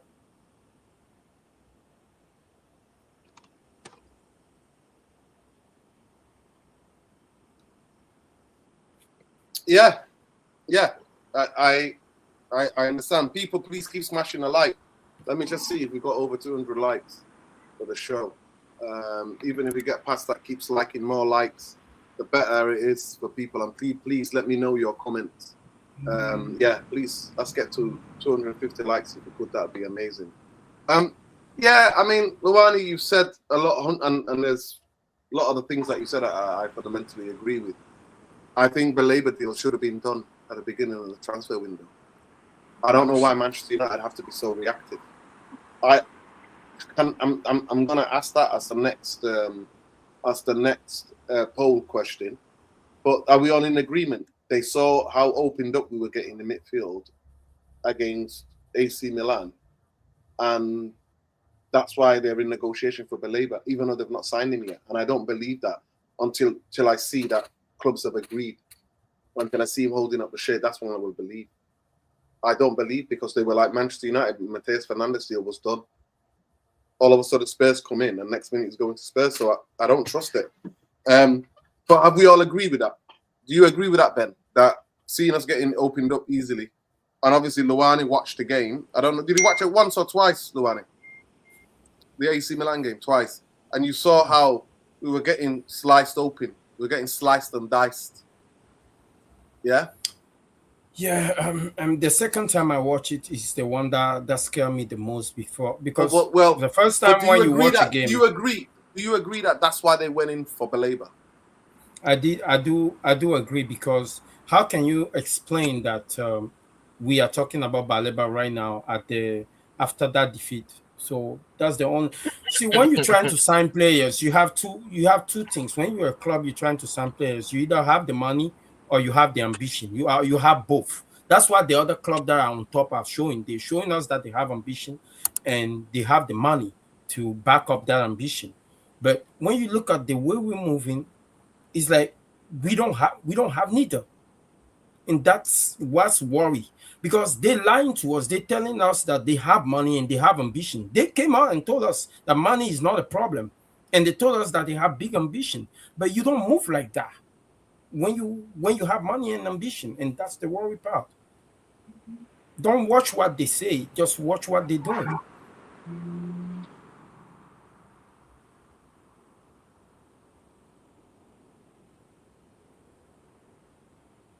So that was for the rest of the panel. Ben, you agreed as well, innit? And Jarvis, you agree. They saw us getting opened up. And that's the poll I'm going to ask the question. Marcus Rashford, tonight, I'm going to actually add this. Marcus Rashford apparently tweeted that he don't want to be talked about because on the overlap that's coming out tomorrow, Gary never wants to talk about it. And Jamie Carragher basically threw his dummy out of pram, going, why are we talking about Rashford? Why are we talking about Rashford? Do you still think is there a chance that Rashford will leave before the window's over? I'll go to you, Ben. No. I've stayed true to my ground. Rashford is here to stay. I think it's. I mean, I know Barcelona were looking at potentially signing another forward because of that Ferran Torres guy going to PSG. But I don't believe Rashford's going to leave at all. For me, I just think Rashford is.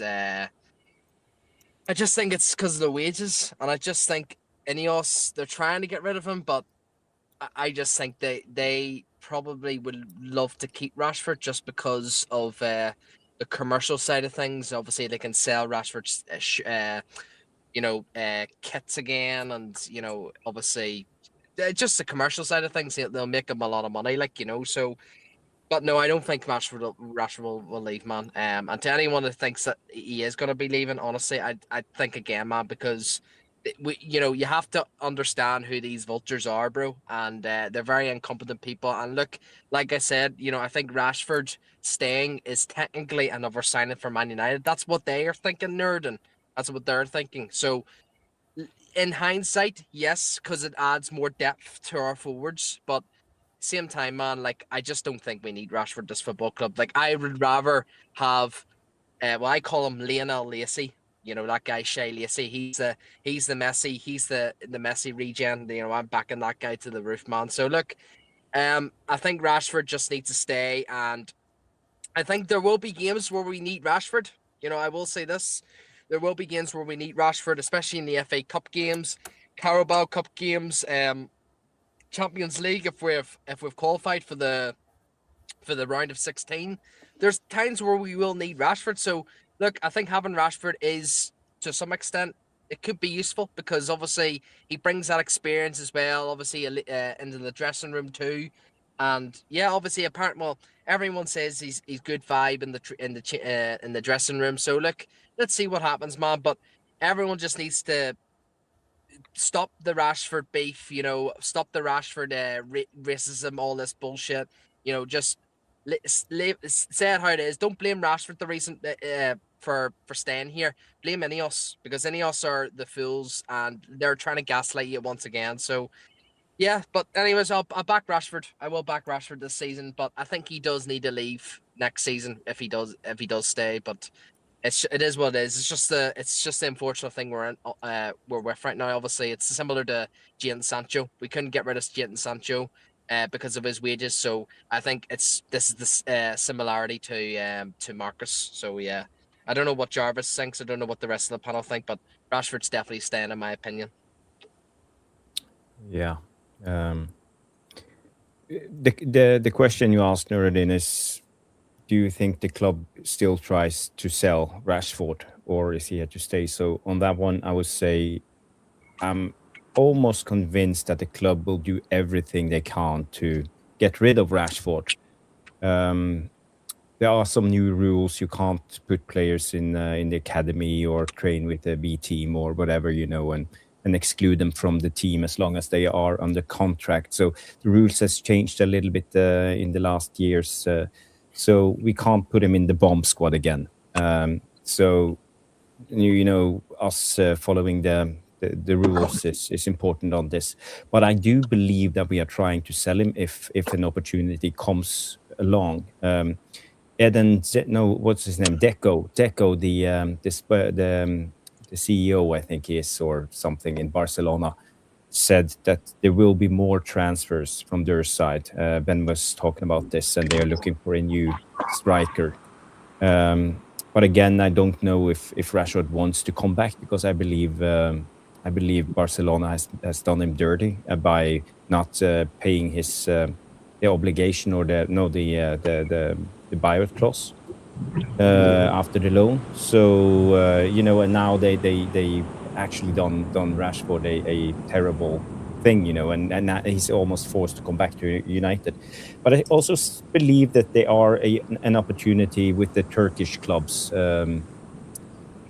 I saw, for example, Galatasaray was trying to make a bid for Ismail Sarr, the Crystal Palace winger. So they are in for a winger.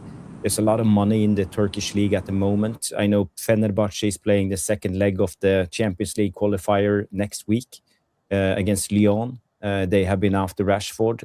If they qualify, I still think they can come in for him. So my gut feeling tells me that Rashford, the last chapter of this Rashford saga, still is open, and a lot of things can happen. But there is a big possibility that he stays, yes. But I believe the club, because his wages, are trying their best to get rid of him. Because what we do know is that Ineos, Berada especially, because he's in charge of the finance thing, tries his best to free wages, and because it's all about the costs, the finances. And Rashford is not good for our finances, and they know it. They know it, and that's why. So that's my take on Rashford.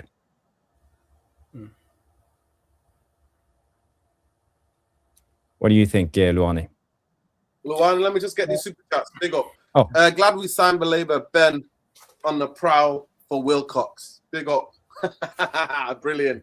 Big up to Ace. Appreciate the super chats always. Ace says, what are the odds of Ineos waiting until today when Amazon DAC cameras were rolling to start buying again? Circus doesn't leave with Woodward and Glazer. Circus didn't leave. 100%. Oh, is it today they started rolling? Is that what it is? Oh, they wanted to capture what's going on social media. Oh, interesting, fascinating. To be fair, I did speculate that. I did say, are they waiting for the Amazon and then start signing players to that because of the Amazon? But go ahead, Luani, and then to Ben as well. Sorry to Ben's already answered. Rashford. Yeah, whether Rashford stays or go, I think ultimately it's going to depend on Carrick, whether Carrick want him here or not. The fact that I think that he was still, Rashford was still here when we signed Dogu for the left back position. Now Dogu is one of his competition at the left winger position. And when you look at the people that are ahead of him in the pecking order, Dogu and Cunha, I don't think he's a starter, but he's a good squad option to have. So everything will depend on what Carrick wants. If Carrick thinks that being a good squad option justify the wage that he's on, either way, if he's leaving, they're going to have to eat the wages anyway. They're going to have to cut his contract. But it's all depend on Carrick. But the issue that I have is that when you have a manager like Carrick and he's trying to work his way through the team in terms of the veterans and his team selection, knowing that we know that Rashford will never take it well if he end up on the bench. So why are you trying to make things harder for the manager by bringing him here and forcing the manager to make a decision to have him on the bench where we don't know what kind of vibe he's going to be giving us, or just ship him out and let the manager build this team to his image. But I think Rashford is going to leave, but that decision will come to Carrick.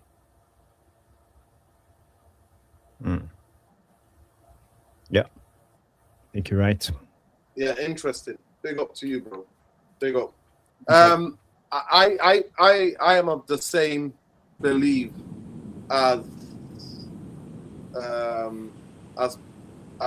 Jarvis, that I don't 100% believe he is. There's an opportunity they will get rid of him still, and I do think that Yeah, that and would as I happen. said, I think there's still an opening with the Turkish league. And Yeah, it's not isn't the just- Turkish window open one week extra? Yeah, I think so. Yeah. Sorry, Usually, it have been like this in the past. So Yeah. you know, it could even happen after the official transfer window closes. Yeah. Now, 100%. I think that.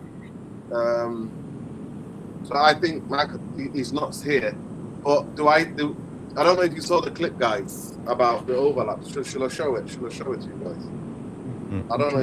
By the way, Ben, can you mute? I'm hearing your car. Your car is running, so it's a lot of background. Yeah, thank you. I muted him, so I sorted it out, Ben. Yeah, I mean, I don't know if it was worth showing it to you. But even when we look at the player itself, we can debate on what he brings to the team at this point in time. Normally, I think he went to Aston Villa before going to Barcelona. If my memory serves me right.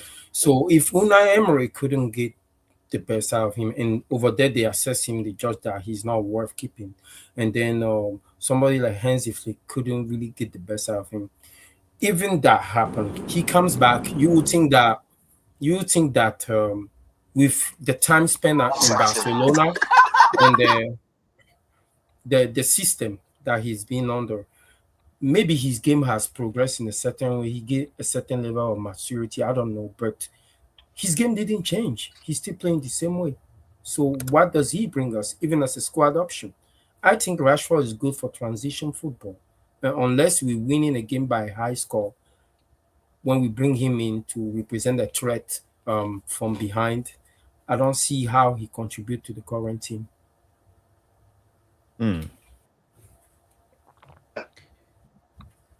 So this is the bit I show you. So this is for tomorrow's comes out of overlap. Oh, Marcus Rashford. What do you think? Marcus Rashford. What do you think? Last question. Without mentioning Rashford. Stop it. No, my God. It's like the Trent and Rashford. Those like little parts of the podcast. The Trent part or the Rashford part. I was Trent. Oh, my God. No, but he's come back to United. So what? Oh, my God. He's just a good player for Man United. Oh, Marcus Rashford. What do you think? So then that Last happened. question. And basically Rashford retweeted it and said this. Oh God, where have I lost it? 1 second, bear with me. So did Rashford actually reply? Yeah. Yeah, Rashford said this. Rashford said, "Thanks, Jamie. It would be great to be able to get my head down and play football without my name being mentioned every day." With a cry emoji. And he switched off the reply. So he says, "Thanks, Jamie. It would be great to be able to get my head down and play football without my name being mentioned every day." With a crying emoji there. What do we think about that? Go ahead, Ben. Yeah, that's just.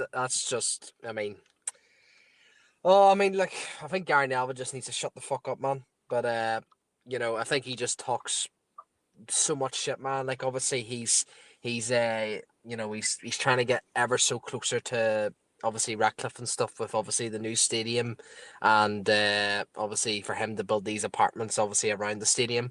So look, I just think Gary Neville is just he's just a wee insider boy in terms of when it comes to Ratcliffe's friend zone. So I just think Gary Neville just needs to shut up, bro, and let Rashford be, man. Just like the rest of the fan base. If he's here to stay, he's here to stay. It's not Rashford's problem that he can't be sold, even though I do believe they are trying, but it's not Rashford's issue. It's Ineos's issue. It's these incompetent people that these so-called competent people that they have to resolve. So I mean. Fair play to Jamie Carragher, man. Like, one thing I do like about Jamie Carragher is he does stand up to Gary Neville when Gary Neville just talks waffle. So, yeah, big up to Jamie, man.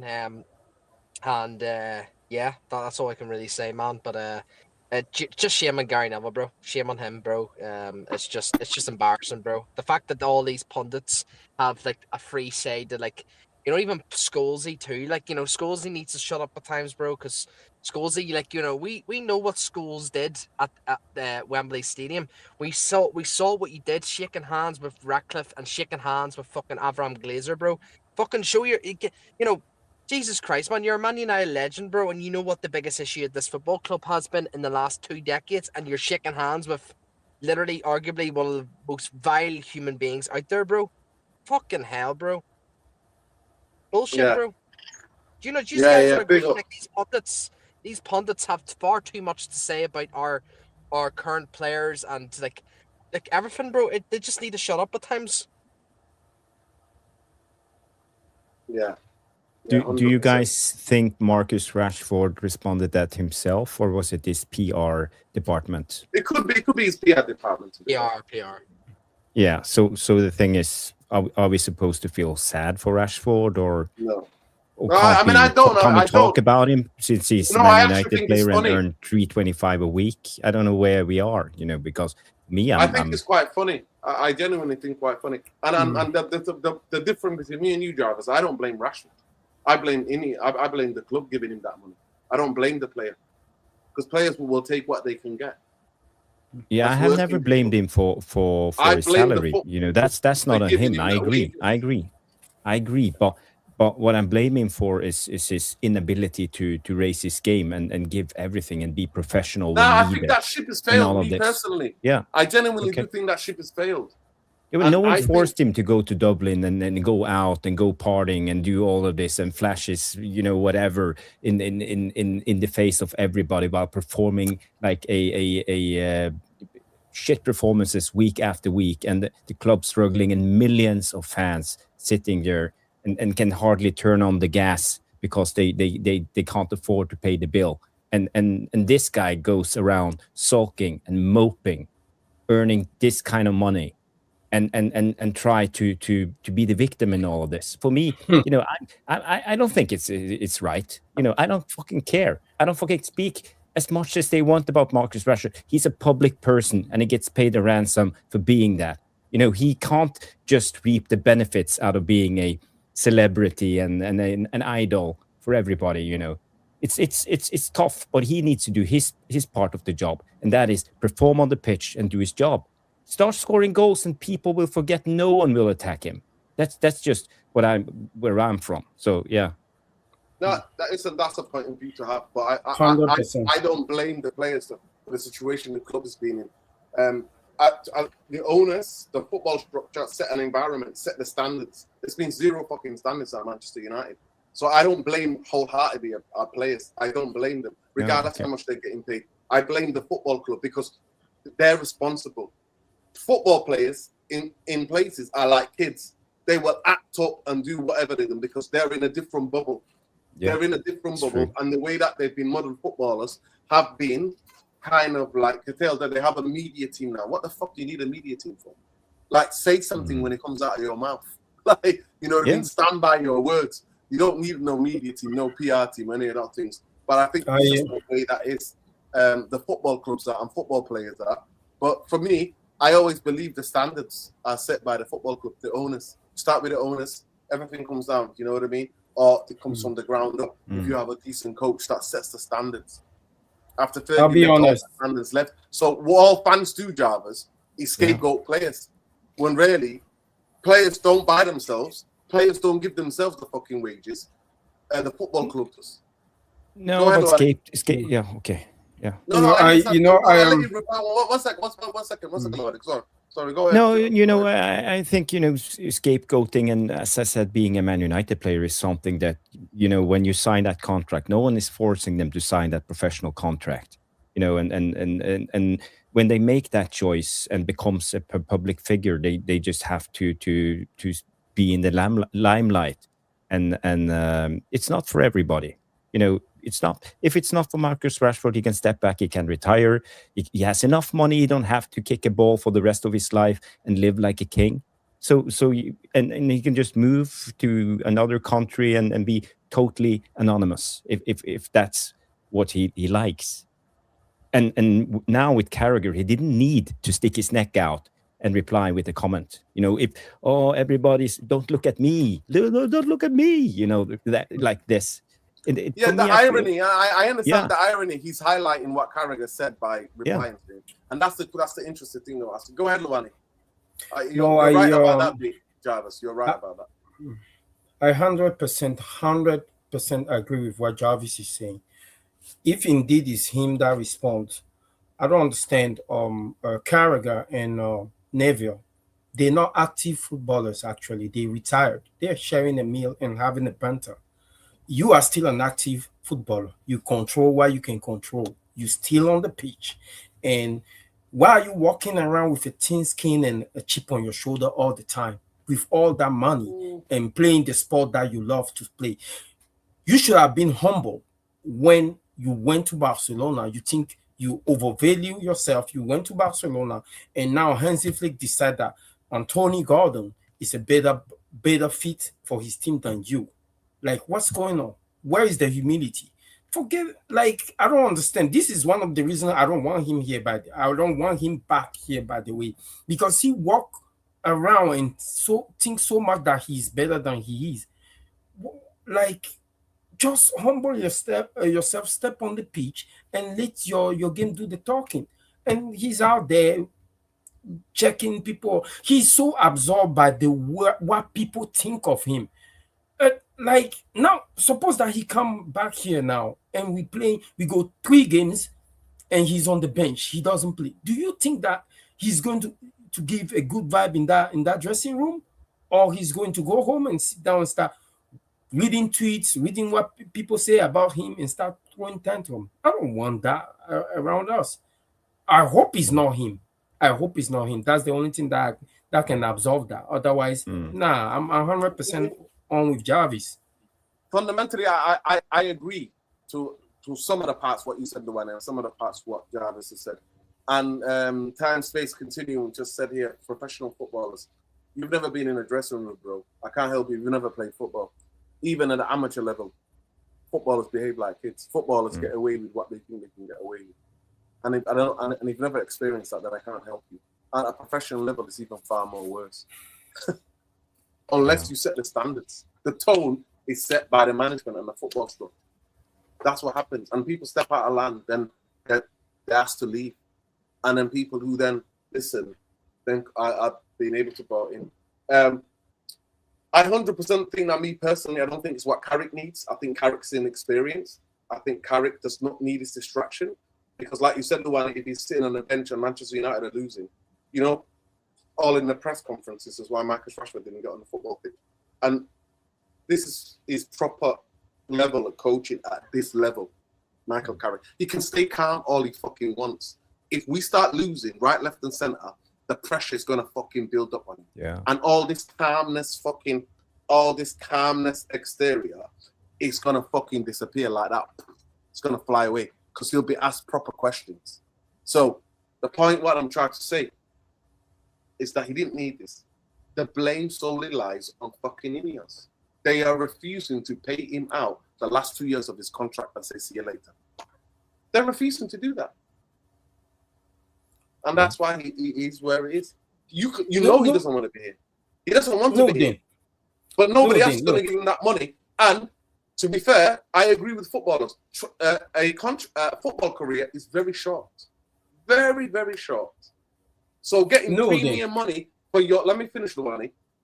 Getting premium money, every footballer is to get the most they can get, money they can get, so that their kids or grandchildren don't have to worry.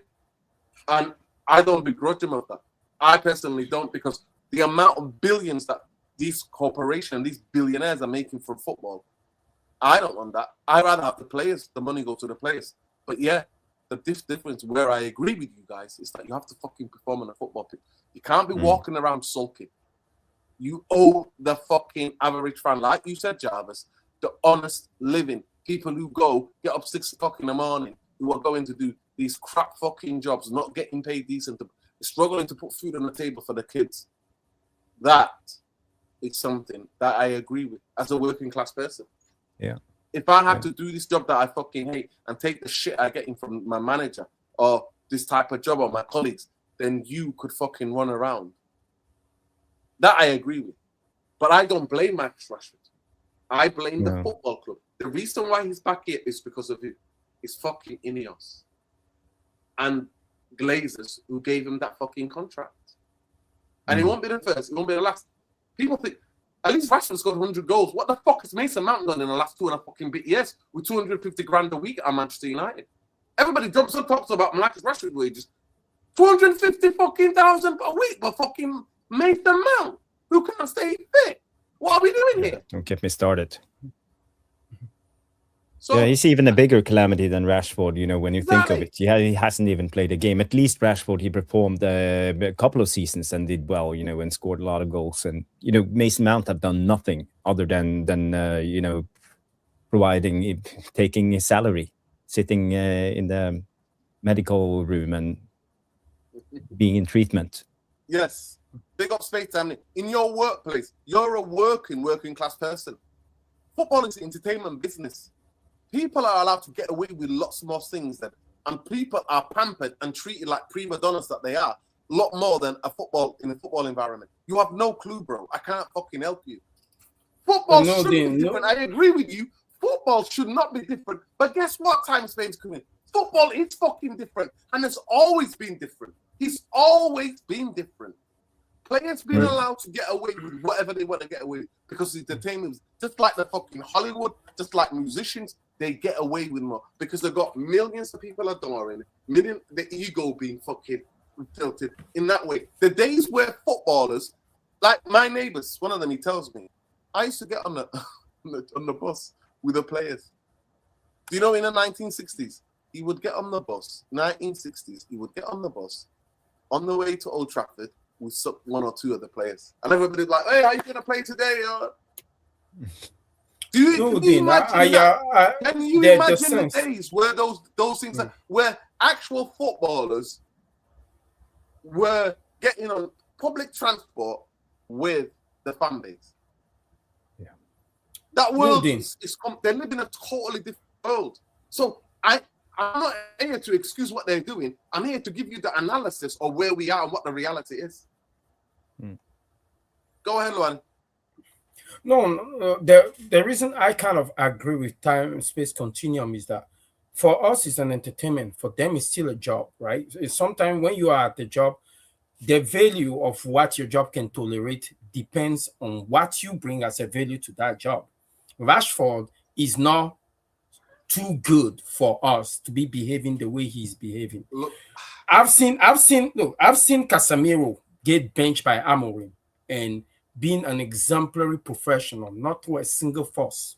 And Casemiro is a 5-time Champions League fundamentally disagree. If you want to talk about professional, let me rebuttal that point. Let me rebuttal that point. Casemiro was fucking way overweight, and everybody and their nan could see he couldn't cover any fucking ground. What did he do? He lost about 1.5 stone. He looked completely different. People, rival fans, guess what they were taking? They were like a brother in a kebab shop. One of the brothers who cooked in the kebabs. That's what they used to have, those memes. Do you remember when they used to have the memes of Casemiro being the guy at the kebab shop? No, let's not forget that. Yes, is he a player that was more experienced? 100 million %. Did he realize this is what I have to do to get back into the football team? It's totally different. Totally different. The level he played at, how he had to be competitive, the environment that Real Madrid set, Jarvis. The environment Real Madrid set. Real Madrid, Ronaldo is one of their greatest fucking goal scorers. Guess what their fan base did? They got the fucking handkerchiefs out. They did that to Benzema. You know how many goals Benzema scored to win them European Cups in semi-finals? They are ruthless, yeah. Like they get the handkerchief out and go fuck off. Because the club is more important. Because let me finish the one. Because Real Madrid and their fans know it's the club or nothing. No player will ever be bigger than a football club. Because of the way Real Madrid are owned and the standards that are expected from the board and Real Madrid, they don't let players take the piss. Once your time is done, they get rid of you. They sign you, they're like, you're the greatest, whatever. They do all this press conference when they sign you. When you're done, when they think your legs are gone, see you later. Do you think Ronaldo left Real Madrid? No, Real Madrid wants to get rid of him. Real Madrid were like, it's done now. See you later, man. This circus now. This Instagram business. We are a football team. We want to win. We're not asked about that.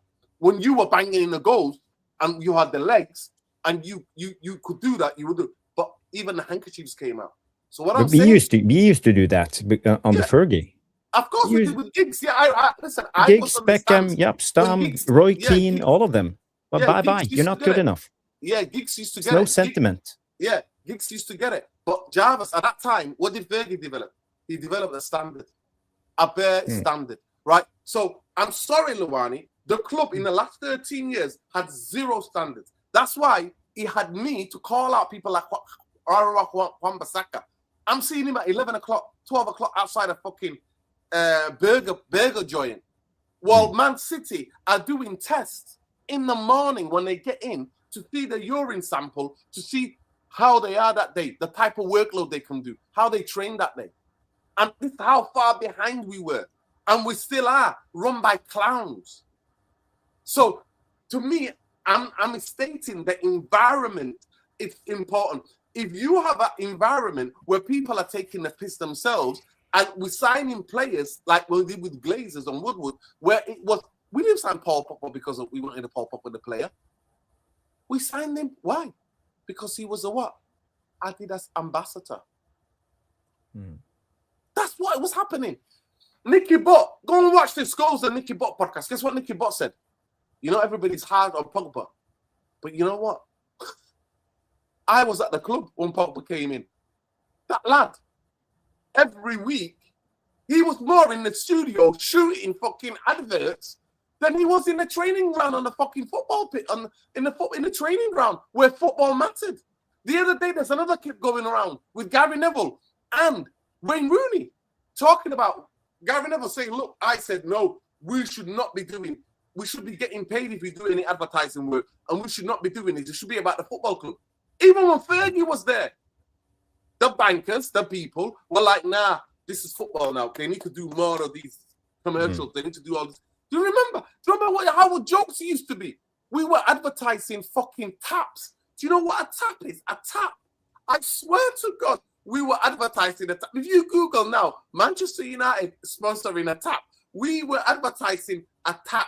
Forget about how many different color noodles, how many different kind of hair products, how many different kind of things. So when you say to me, Luwani, that the players have to, what the fuck are we talking about? It became about money. And then I'm supposed to have a go at people like Rashford. When the club is all about commercial money and bringing money, and so the Glazers can have their dividends. I'm sorry, I'm not blaming that. The standards are set by the football club. Okay, I agree with your statement. Football. You play football, I play football. I play for teams where the standards were, you were not late, you had to be there for training, you didn't miss 2 trainings. If you're ill, you had to ring the night before, because you know the car was coming around to pick you up. You had to let them know. Or places where it was lax. You didn't turn up. There's totally different standards. But carry on. No, I agree with what you're saying. There's a direct correlation between the standard that the club have and the behavioral pattern of certain players. I agree with that. But I just don't like us to use it as a general statement, because within that atmosphere, that chaos, there are still players that are model professional. And if that makes the job easier for the coach, yes, that's what I will accept. I've seen veterans behave professionally. Casemiro, Eriksen, they've been on the bench, they never threw a fuss. I've seen young players being on the bench, never threw a fuss. Like Cunha, for example. Cunha lost his starting spot, I think, to Dogo, but he's still coming when he's called upon. He scores, he does his little dance, and everybody's happy for him. So I don't know. The issue that Rashford have is particular to Rashford alone. Yes, the standard of the club might be encouraging that kind of behavior, letting him get away with that. But this is a Rashford issue. He have always thought that he is bigger than he is. He doesn't have the talent to justify his arrogance. And that's where I'm coming from. Yes, I agree with you. The club should have taken care of that issue long time ago. And now he's back here trying to be the prima donna again. And I think that's a Rashford problem at this point, because we know our club will not take any action to fix that. No. But You know, to be honest, I'm sick of talking about Rashford. Rashford is yesterday's news. For me, you know, I think I want to talk. You know, if it's okay with you, I want to talk a little bit about Baleba and what we can expect from him in the number 6 role. And it's not about Baleba because I've done some deep dives in Baleba today, and I see one of his biggest traits is actually positional awareness, and is very solid, you know, playing in that big center, and he holds his position and he doesn't wander off. And I think that's very good news for a player like Kobe Mainu. I think we can see Kobe Mainu a little bit higher up the pitch, because I remember last season, especially many games, he need to cover for Casemiro, because Casemiro also wandered off a lot of the time and he wasn't the strongest positionally. So with Baleba in the team, I hope and I suspect that Kobe will see a brilliant season from Kobe Mainu. At least there won't be any excuses for Kobe Mainu to wander off and do his thing higher up in that left half space. And also, the question is also, do you guys think that we are moving on to a 4-3-3 now, when we have a clear out number 6? Yeah, I mean, we could talk about that, but this is some of his. Big up to Chief Editor United Real Therapy. Khalees Ramadan has to send me this. I don't know if you can see this directly, but let me just try to highlight a bit of it. I don't know if you can see that more clearly now. But, yeah, data MB. Yeah, that's interesting. Yeah, this is really interesting. Just to say one thing, the blue thing, that's Baleba, but this is Baleba under Hirsler last season. Yes. So I would say the most interesting thing is actually seeing Baleba under the Serbi the season before, because this is it. You will see more. Yeah. So the pink is on the De Zerbi, the blue is on the Ursula. Yeah. Okay, so both of them are. So the pink. I get it. Yeah, both of them are on it. Yeah, both of them are on it. So the pink here, that's 24-25 season. This here, 25-26 season. Yeah.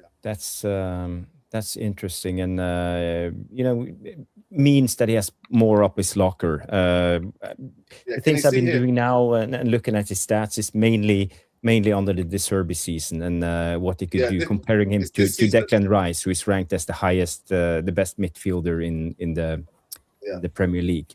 So you can see here. Look, you can see here. So this was his stats. You know, this was his stats in that season. And actually, if you see it, Jarvis, he actually won more duels. He doubled the duels. Can you see that? This season. So the blue is this season, yeah? He's doubled the...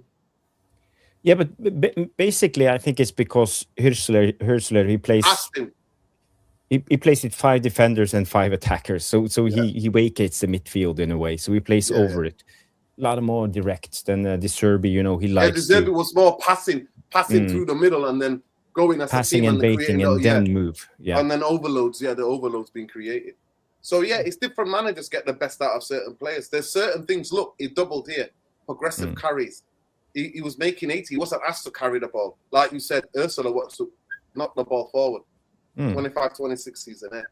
24-20. Look here. So in terms of progressive carries here, 80. De Zerbi like ball carriers. De Zerbi wants you break the lines. Forward passes here, look. De Zerbi wanted you to connect because he wanted more passes. Remember that the Pretends used to drop in deeper so that they can go from the midfield and play. Difference here. Forward passes. 58 here. Here, he's not asking to pass. Like you said, he's playing over Ursula. So he wasn't asked to do certain things. Key passes. 30.5, 15.0, half here.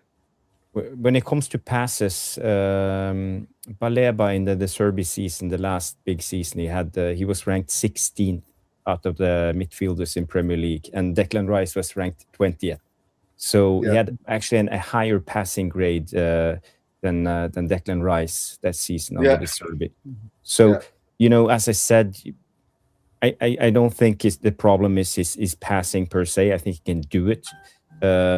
But I won't expect him to do the mid and long passes. I think 5 5 yards, 10-yard passes, I think he will be quite good. I think he will be quite good. But Luani touched on something, and or was it Ben who talked about setting the tempo? He's not the conductor of the midfield. He's not the guy who will take down the ball, slow down the tempo, and then go again. So again, there are, because he looks for a pass or he looks to carry, and he's very good on his first touch. He's very good at scouting. Back against the goal, and he passes away from the defender and just starts running. And he's very good because he's so strong. Also, you can't just flip him off, and not flip him off. That's the wrong word, but you know what I mean. Yeah, push him 100%. off. Push him off. Yeah, 100%. Like when it comes to Baleba, acquiring Baleba, I don't think that will spur Carrick to change to a 4-3-3. I think Carrick will stick to his bread and butter, the 4-2-3-1, because it's probably the most flexible formation outside of the 3-4-3. To be honest with you, I think the 4-3-3 is a formation that's eventually going to go extinct, because the only team I've seen played in the recent years is either the high pressing team of Liverpool or the high possession team of City in their prime. So if you either one of those teams, is not going to benefit you. When Liverpool was using the 4-3-3, all six of those that in that formation up front, Salah, Firmino, and Mane, and Wijnaldum, I think it was Henderson, and the Senegalese guy, Keita, they were all pressing. So I don't think there's any makeup. Our team is built in that mode. I don't think we can press high for 90 minutes. Now, and I don't also think that we're a possession team. I just think that Carrick is trying to find the balance between those two. He will use transition if he has to, and he will use the high press or mid block if he has to. So in that mode, I think Baleba coming to our team will probably start because of his defensive steel. If he's fit, if everybody's fit, Baleba start, and that will push Tielemans directly as an understudy for Bruno. And the rotation in the 4-2, the two in front of the back four will essentially be between Baleba, Kobe Mino, and Andre Santos. Big up, just waffling. Thank you for that super chat. And the question, yes, do you think adding Baleba gives Carrick opportunities to drop Bruno? 100%. It will give Carrick opportunities to drop Bruno, especially in away games when we need a more solid midfield, or not even dropping Bruno, but probably, I would say he probably moves Bruno up into the false nine and drops Cunha. Most likely in like tough away games, Liverpool away, City away games where we need a solid midfield and just close the middle of the park. It's interesting that you pivoted, Jarvis. Go ahead, I'll let you finish the answer. Yeah, but also the interesting thing is now when we have Tielemans, we don't need Bruno's passing abilities as much. We're not dependent on Bruno, so that's also a good thing. And I just wanna. And you asked if I think he will drop Bruno. No, but I think he will move Bruno in the false nine. Another thing is, but it won't even be a false nine. It will be some kind of diamond, in the midfield with Bruno on top, and Baleba and two number 8s when we need. Yeah, well, Oli did so. I'm saying you're right. I'm not saying you're wrong. People forget. Right. Oli used to do it when he first came in, and he had Carrick as his assistant. And he played Juan Mata in the false nine, for example, and played with the midfield 3, and he dropped down. I remember we did it in the cup game against Chelsea away. We won the game 2-0, and we played with wide attackers and a diamond. So we can. There's so many options now for Carrick. And also one thing I haven't said about Baleba is he's left-footed, and I think that's something. And you know, I wasn't aware before today, but a left-footer, Sangare was left-footed. Having a left-footed player is so important, and it's all about the passing angles. If you're 100%. two right-footed central midfielders, the passing tends to go to the left. That's just how it is. And you see where we attack. We attack through our left. We never attack with Ahmad. We attack on our left all the time with Kobe Mainu, with Bruno, with Cunha, with Dorgu, all of them. That's where we create our chances. But now with the left-footed player, we can play up to our left side with Kobe Mainu and all of them, play short intricate passes back to Baleba and over to the left. So I think we will see more of the switch of play, and that's why I hope Baleba will raise his games when it comes to switch play and longer passes, because I think that left foot could be really good. 100%. I agree. I think the ability to get us out to switch of play. You know who my favorite player that could switch the dynamic and play? Mikael Silvestre. Mikael Silvestre playing Manchester United centre back. His switch of play, his diag ball to the winger's feet across from left to right was absolutely unplayable. No team can play. When he had the radar on, is one of the most underrated things. That's quick switch of play to give your winger the one-on-one situation instead of having to play against two defenders. 100%. That's really interesting. Mo, big up to Mo. Big up to Mahadin. He says, you know that I can smell Bruno to Galatasaray came to United on the deadline day. Wow. I hope so. That's crazy. Travis, I was not shaking my head earlier or smiling because, no, you are 100% right. Carrick is going to use him in the first 9. But now that smells like another accommodation job because Bruno is a tranquista. That's why we say it. But a tranquista is inefficient if you don't have a proper 9 there. So first 9 without a striker, he's pushing down the pecking order, Sesko and Mbomo. And here we go again. But it will basically be like a 4-4-2, you know, with 1 and 1 out and 4. If you understand. And Fergie used to do it all the time also. We didn't always play the 4-4-2 on the Fergie, 100%. You know, in some games, you know, people... Play 5 in midfield. Sometimes they play 5 in midfield. Yeah, one the bigger thing... And one a little bit higher on one side. Yeah, Bruno getting dropped, no chance. I'll answer the question. Bruno getting dropped, no chance. Luani and what Jarvis saying, accommodate Bruno in a different sense? Yes. I see that. How can and again, we're accommodating, but I think I would like to think some games that we're going to have to play without Bruno and try to keep possession as much as I can. Let me see if I saved it. I don't know if I saved it, but big up to my guy. Who was it? There it is. Perfect balance. He says, yeah, big up to Mr. Creator. He says, perfect balance. If Bruno wants to leave, I will personally start a GoFundMe for his first class easy flight chair. Carrick's statement relating to possession football was an indirect FU to Bruno. I don't know if it's far as that, but I think is what just waffling is onto is well here.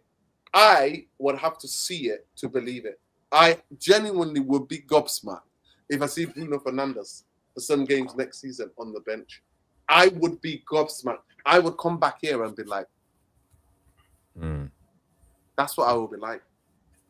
Because this club have made it so that it can never be dropped. Regardless what performance he puts in.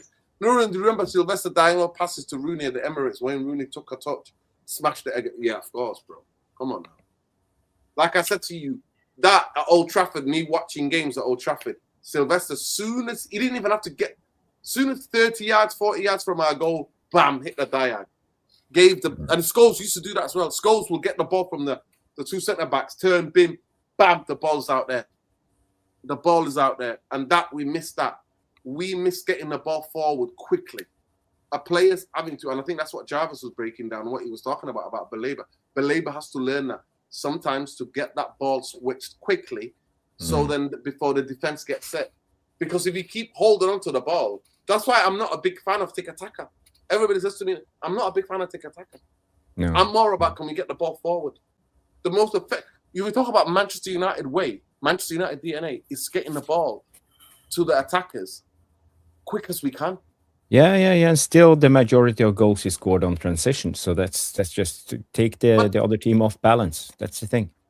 Yeah, but I don't even believe. I think that's transition. For me, that is attacking play by having a set way of playing. The ball, your keeper rolls out to the centre back pop it into midfield. Midfielder looks up, hits that diag, bam, before the defense or winger is set back to come and defend, help out the defender. You got 1 against 1, and then you got to stabilize, and then making runners into the box to overload on one side, central, back post, near post, wherever, or the cutback. That's like where, Glimt. yeah, Bodo Glimt. By the way, what a goal they scored. The first goal was an amazing goal. What a football! As a How team did goal, Nick play? How did Nick play? How did they play?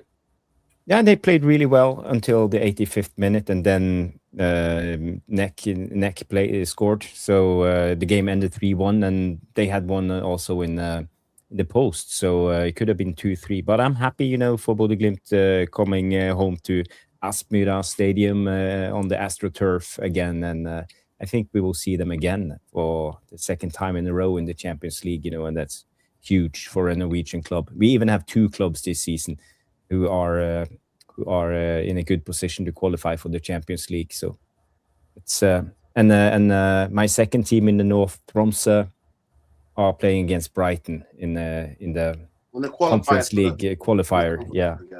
So we could be 2 Northern Norwegian teams in Europe next season. That would be amazing for a small fucking population. That would be incredible. That would show your World Cup performance is not a fucking fluke by any means. That's something that's fundamentally changed in Norwegian football. You are, at this moment in time, if your team qualifies, you are flying the flag for Scandinavian football. And for years, it was Denmark and Sweden. And the thing is, people always criticize me because of the Norwegian bias and the agenda. I know, guys. But to be honest, I look at football. For a small, what's the population? 5 million. Yeah, 5 million, 5.5 million in the whole of Norway. So it's the same Guess as how much Scotland. Greater Manchester is. Guess how much Greater Manchester is population? 5 millions. 4 million. 4 million. Yeah, so almost the same as Greater Manchester. But again, you're not even. I think London's like nearly 13 million now, something like that. Yeah, not even half the size of London.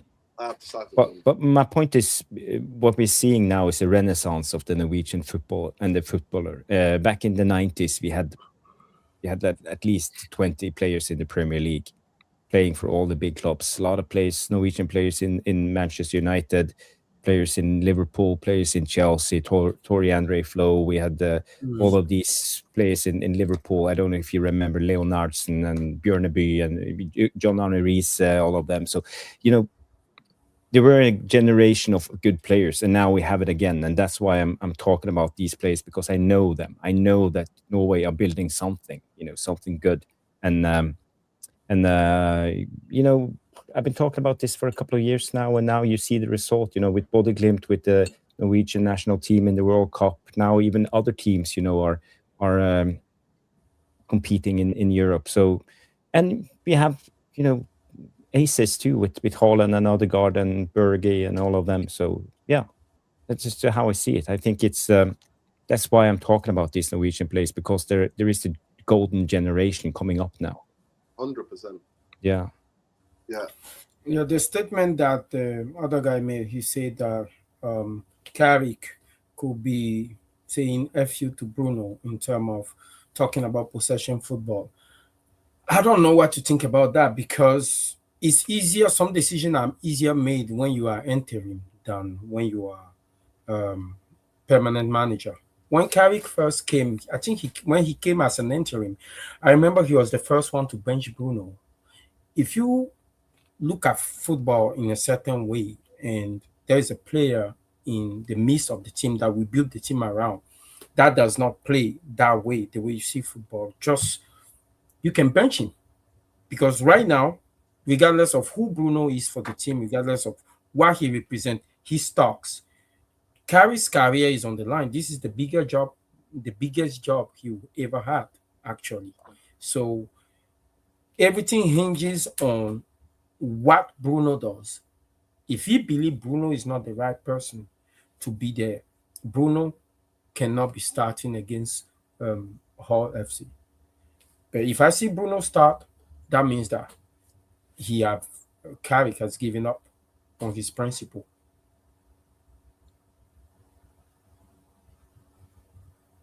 Won't be the first coach. I don't think Carrick has got anything in the, because Bruno has got a cultish fan base. So I don't think Michael Carrick has got any massive credit in the fan base. If he drops Bruno, Manchester United start losing. Those Bruno supporters will run him out.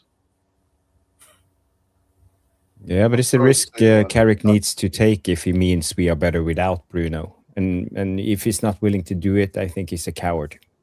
Oh, that's for another day if that happens. Well, we clearly can play without Bruno now with Tielemans, and if we get Baleba, I think that's clear.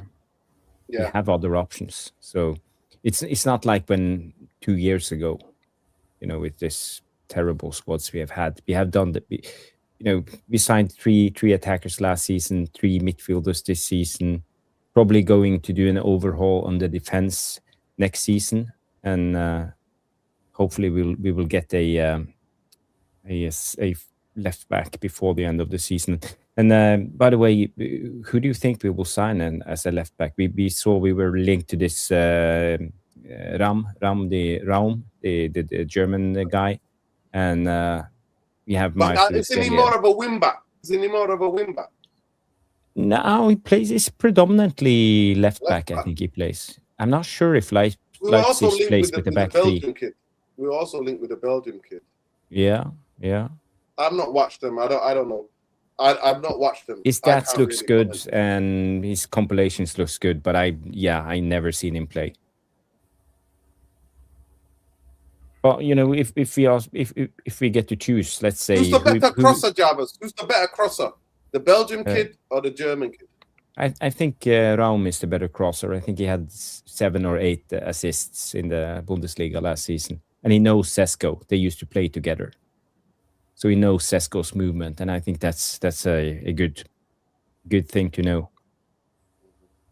Yeah, big up to Tammy. Listen, big up to you. I hope you're well, bro. I've not seen you for a while. I hope everything's good.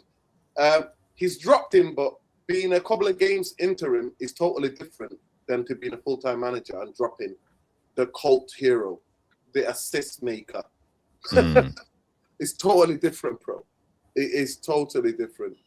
I mean, it's going to be very interesting. This is a very important season for Bruno because last season, in the World Cup, even though international football is different, he was nowhere. And I'm not judging him on 2 preseason games. I'm not. I want to judge him in 10 games and then we can make the judgment. But players sometimes can have a dip after they've had a good season. Just something to be aware of, people. Unless Bruno is that bad that some of the fans are saying he should be dropped, then I don't see Carrick dropping him. Genuinely don't see it. Do you guys genuinely think that Carrick is going to play with a back 3 and a single pivot? Not like the formation. Of course, he's going to on the formation, he's going to say 4-2-3-1. But I noticed that he usually moved to a back 3 and he either Luke Shaw goes up and Mazarawi talking a little bit, or Luke Shaw talking and Mazarawi goes up a little bit. He switched like that from time to time. And if he's in that sense, I don't think he'll push for the signing of a left back or a right back in that department. So you were saying you want a right back, not a left back, or no? I'm saying that I don't think we'll sign anybody at all as a left back or as a right back, because essentially he will stay in a back 3. We'll move the ball in a back 3 with a single or a double pivot if needed. I've seen him do that early in the preseason, and then I've also seen him, of course, split the center back and use one of the DM in the middle of them. But I think he will do the back 3. because to protect Harry Maguire. Yeah, could happen. I think it's more depending on the situation and what team we are up against. I think we can. What we did last season was usually the 4-2 build up. So basically, we overload the area so we can easily play out. And well, you have seen, as we see now, where we push sometimes our fullbacks a little bit higher, drop down the DM. The two DMs plays a little bit staggered, so we have the zigzag way of playing ourselves out from the back centrally, and we have done that this summer. So, but I'm not sure even if Baleba is good enough on the ball to do that, or well, maybe he is, maybe he will surprise me. But that's why I wanted Sander Berge, by the way, because I think he would have been perfect for this. But it still can happen. You know, we haven't signed Baleba yet. Yeah. We have to agree with Brighton. Yeah, and that's Don't you forget. That's why I'm not getting giddy, and that's why the title is, I don't think we signed, or am I missing something? Because it said 65 plus 5 is below the valuation of Brighton. And I stand by that. I didn't see if the tweet came and said, Manchester United and Brighton have reached an agreement for the signing of for the player Carlos Baleba from Brighton to Manchester United, then I'd be like, yeah, done deal. Tonight could have been a different show. David Ornstein and Fabrizio Romano were tweeting Manchester United have agreed everything agreed, and are in talks with West Ham for Mateus Fernandes. Now look how that turned out. By the way, big up to that. Hey, there's a fake Padre, like fan fake account, and of Klattenberg, that German reporter, and it says Liverpool to hijack Carlos Baleba from Manchester United, and some United fans believed it, and he was going. It was on Twitter.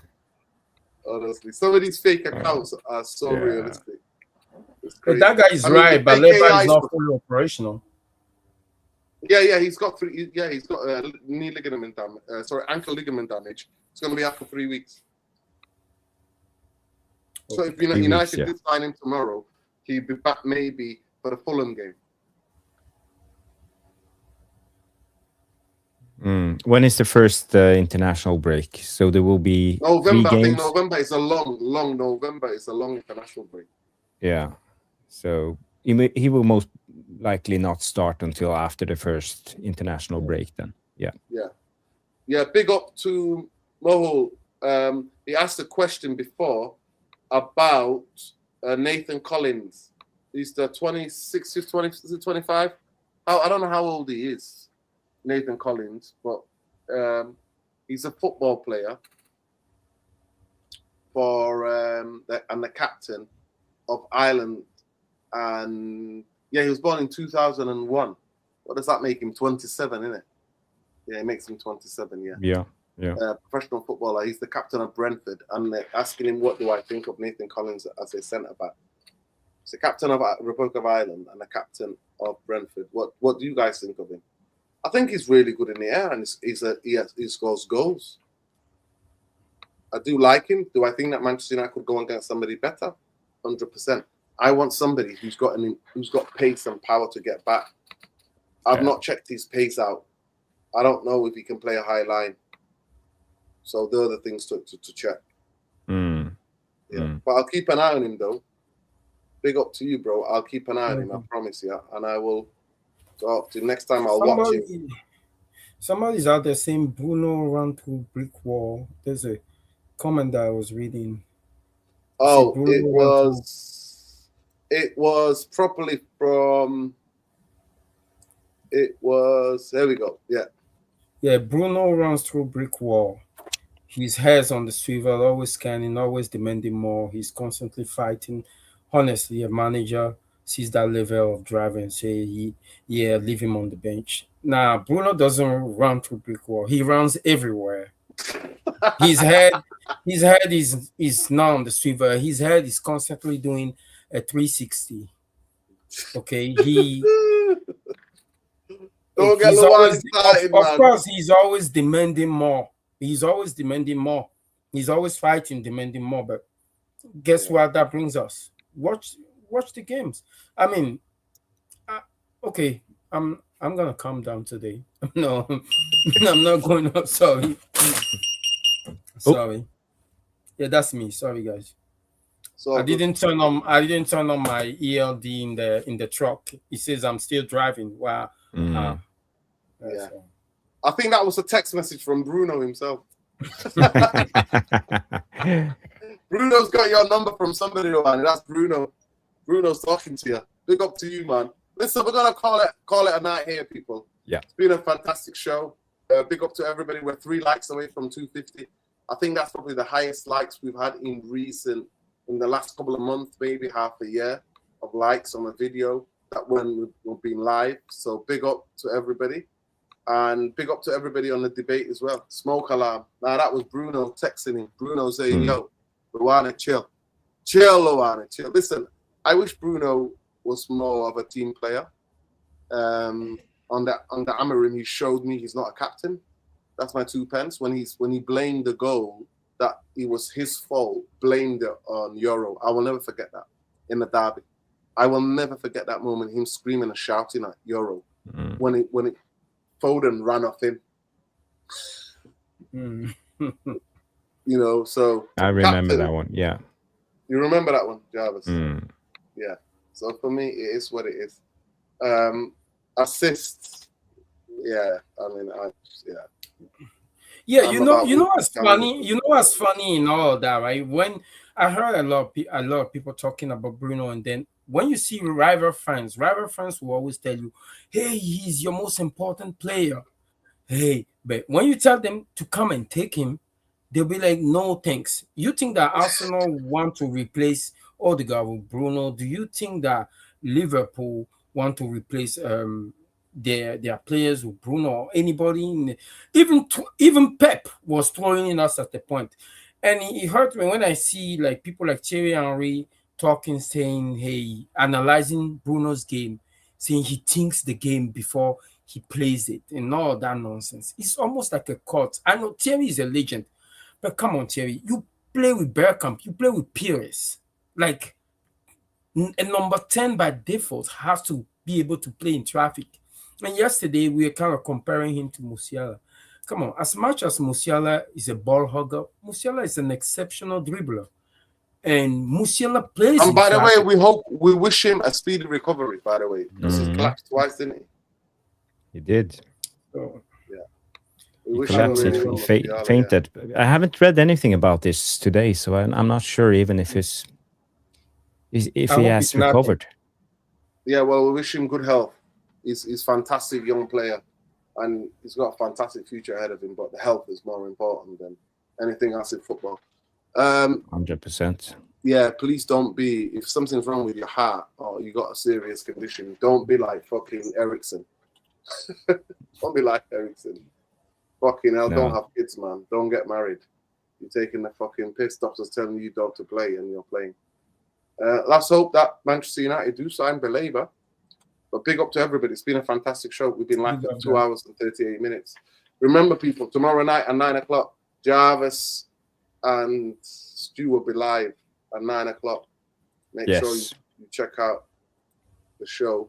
And make sure if you're watching, especially you watch Tactical Devils on X, Twitter, please go to YouTube and make sure you like the video and you watch it on YouTube so they can monetize.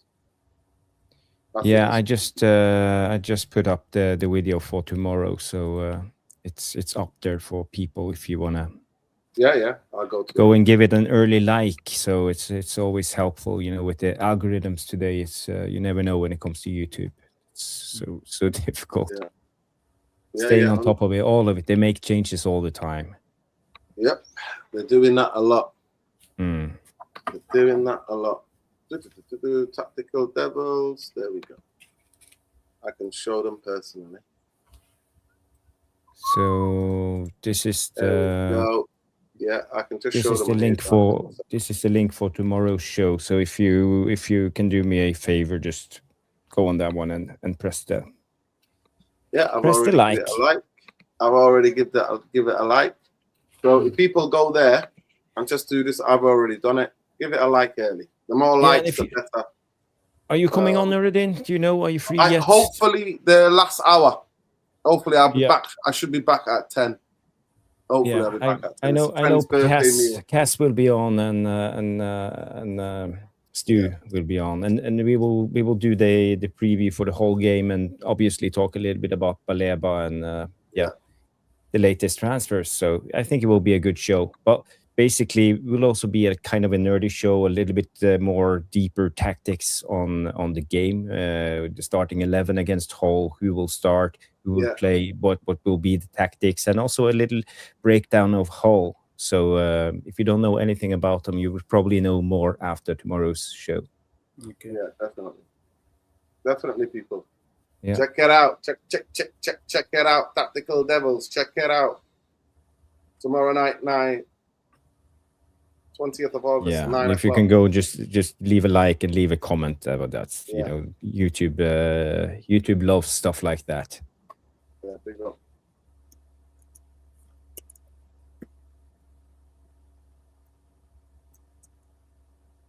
Let me go leave a like as well. Yeah. Thank you, guys. Thank you. Yeah. Big up. Big up, people. If you could do that, that'd be great. Make sure you tune in, people. Love, and like anything else breaks, I'll be doing a video. You'll be getting a video tomorrow. We've done, like the last 2 nights, we've done 4.5 hours, nearly 5 hours streaming. But yeah, free Palestine, free the Congo, free Sudan, free Lebanon, free Iran, free everywhere where people are repressed. Make sure you check out, like I said here, make sure you check out here, Tactical Devils, on live 9 o'clock tomorrow. Go on that page and make sure you smash the like, people. Check out my like United trucker, Marwan Lawani, 1979. Big up to Ben. He's gone for his proper training with his team that he signed for today.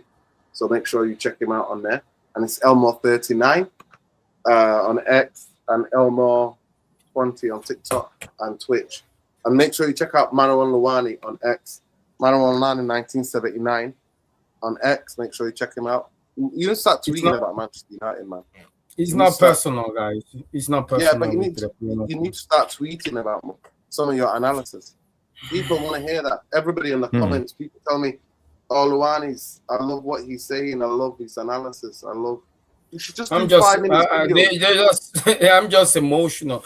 We all look at football through a certain spectrum, and whatever we say at the end of the day is just based on our own experience of the game and our opinion. So it's not factual. It's just the way we see the thing. So it's not factual. Don't take it personal, guys. No, it's not. Listen, it's a football opinion, man. If they can't understand that, then I can't help them.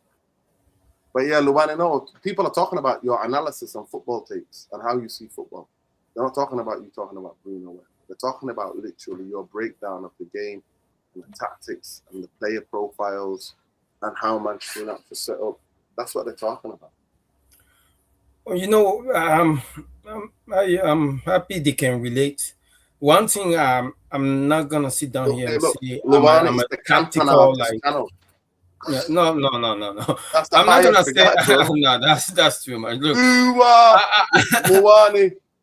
Look, one thing tactically, right? Let me tell you something, right?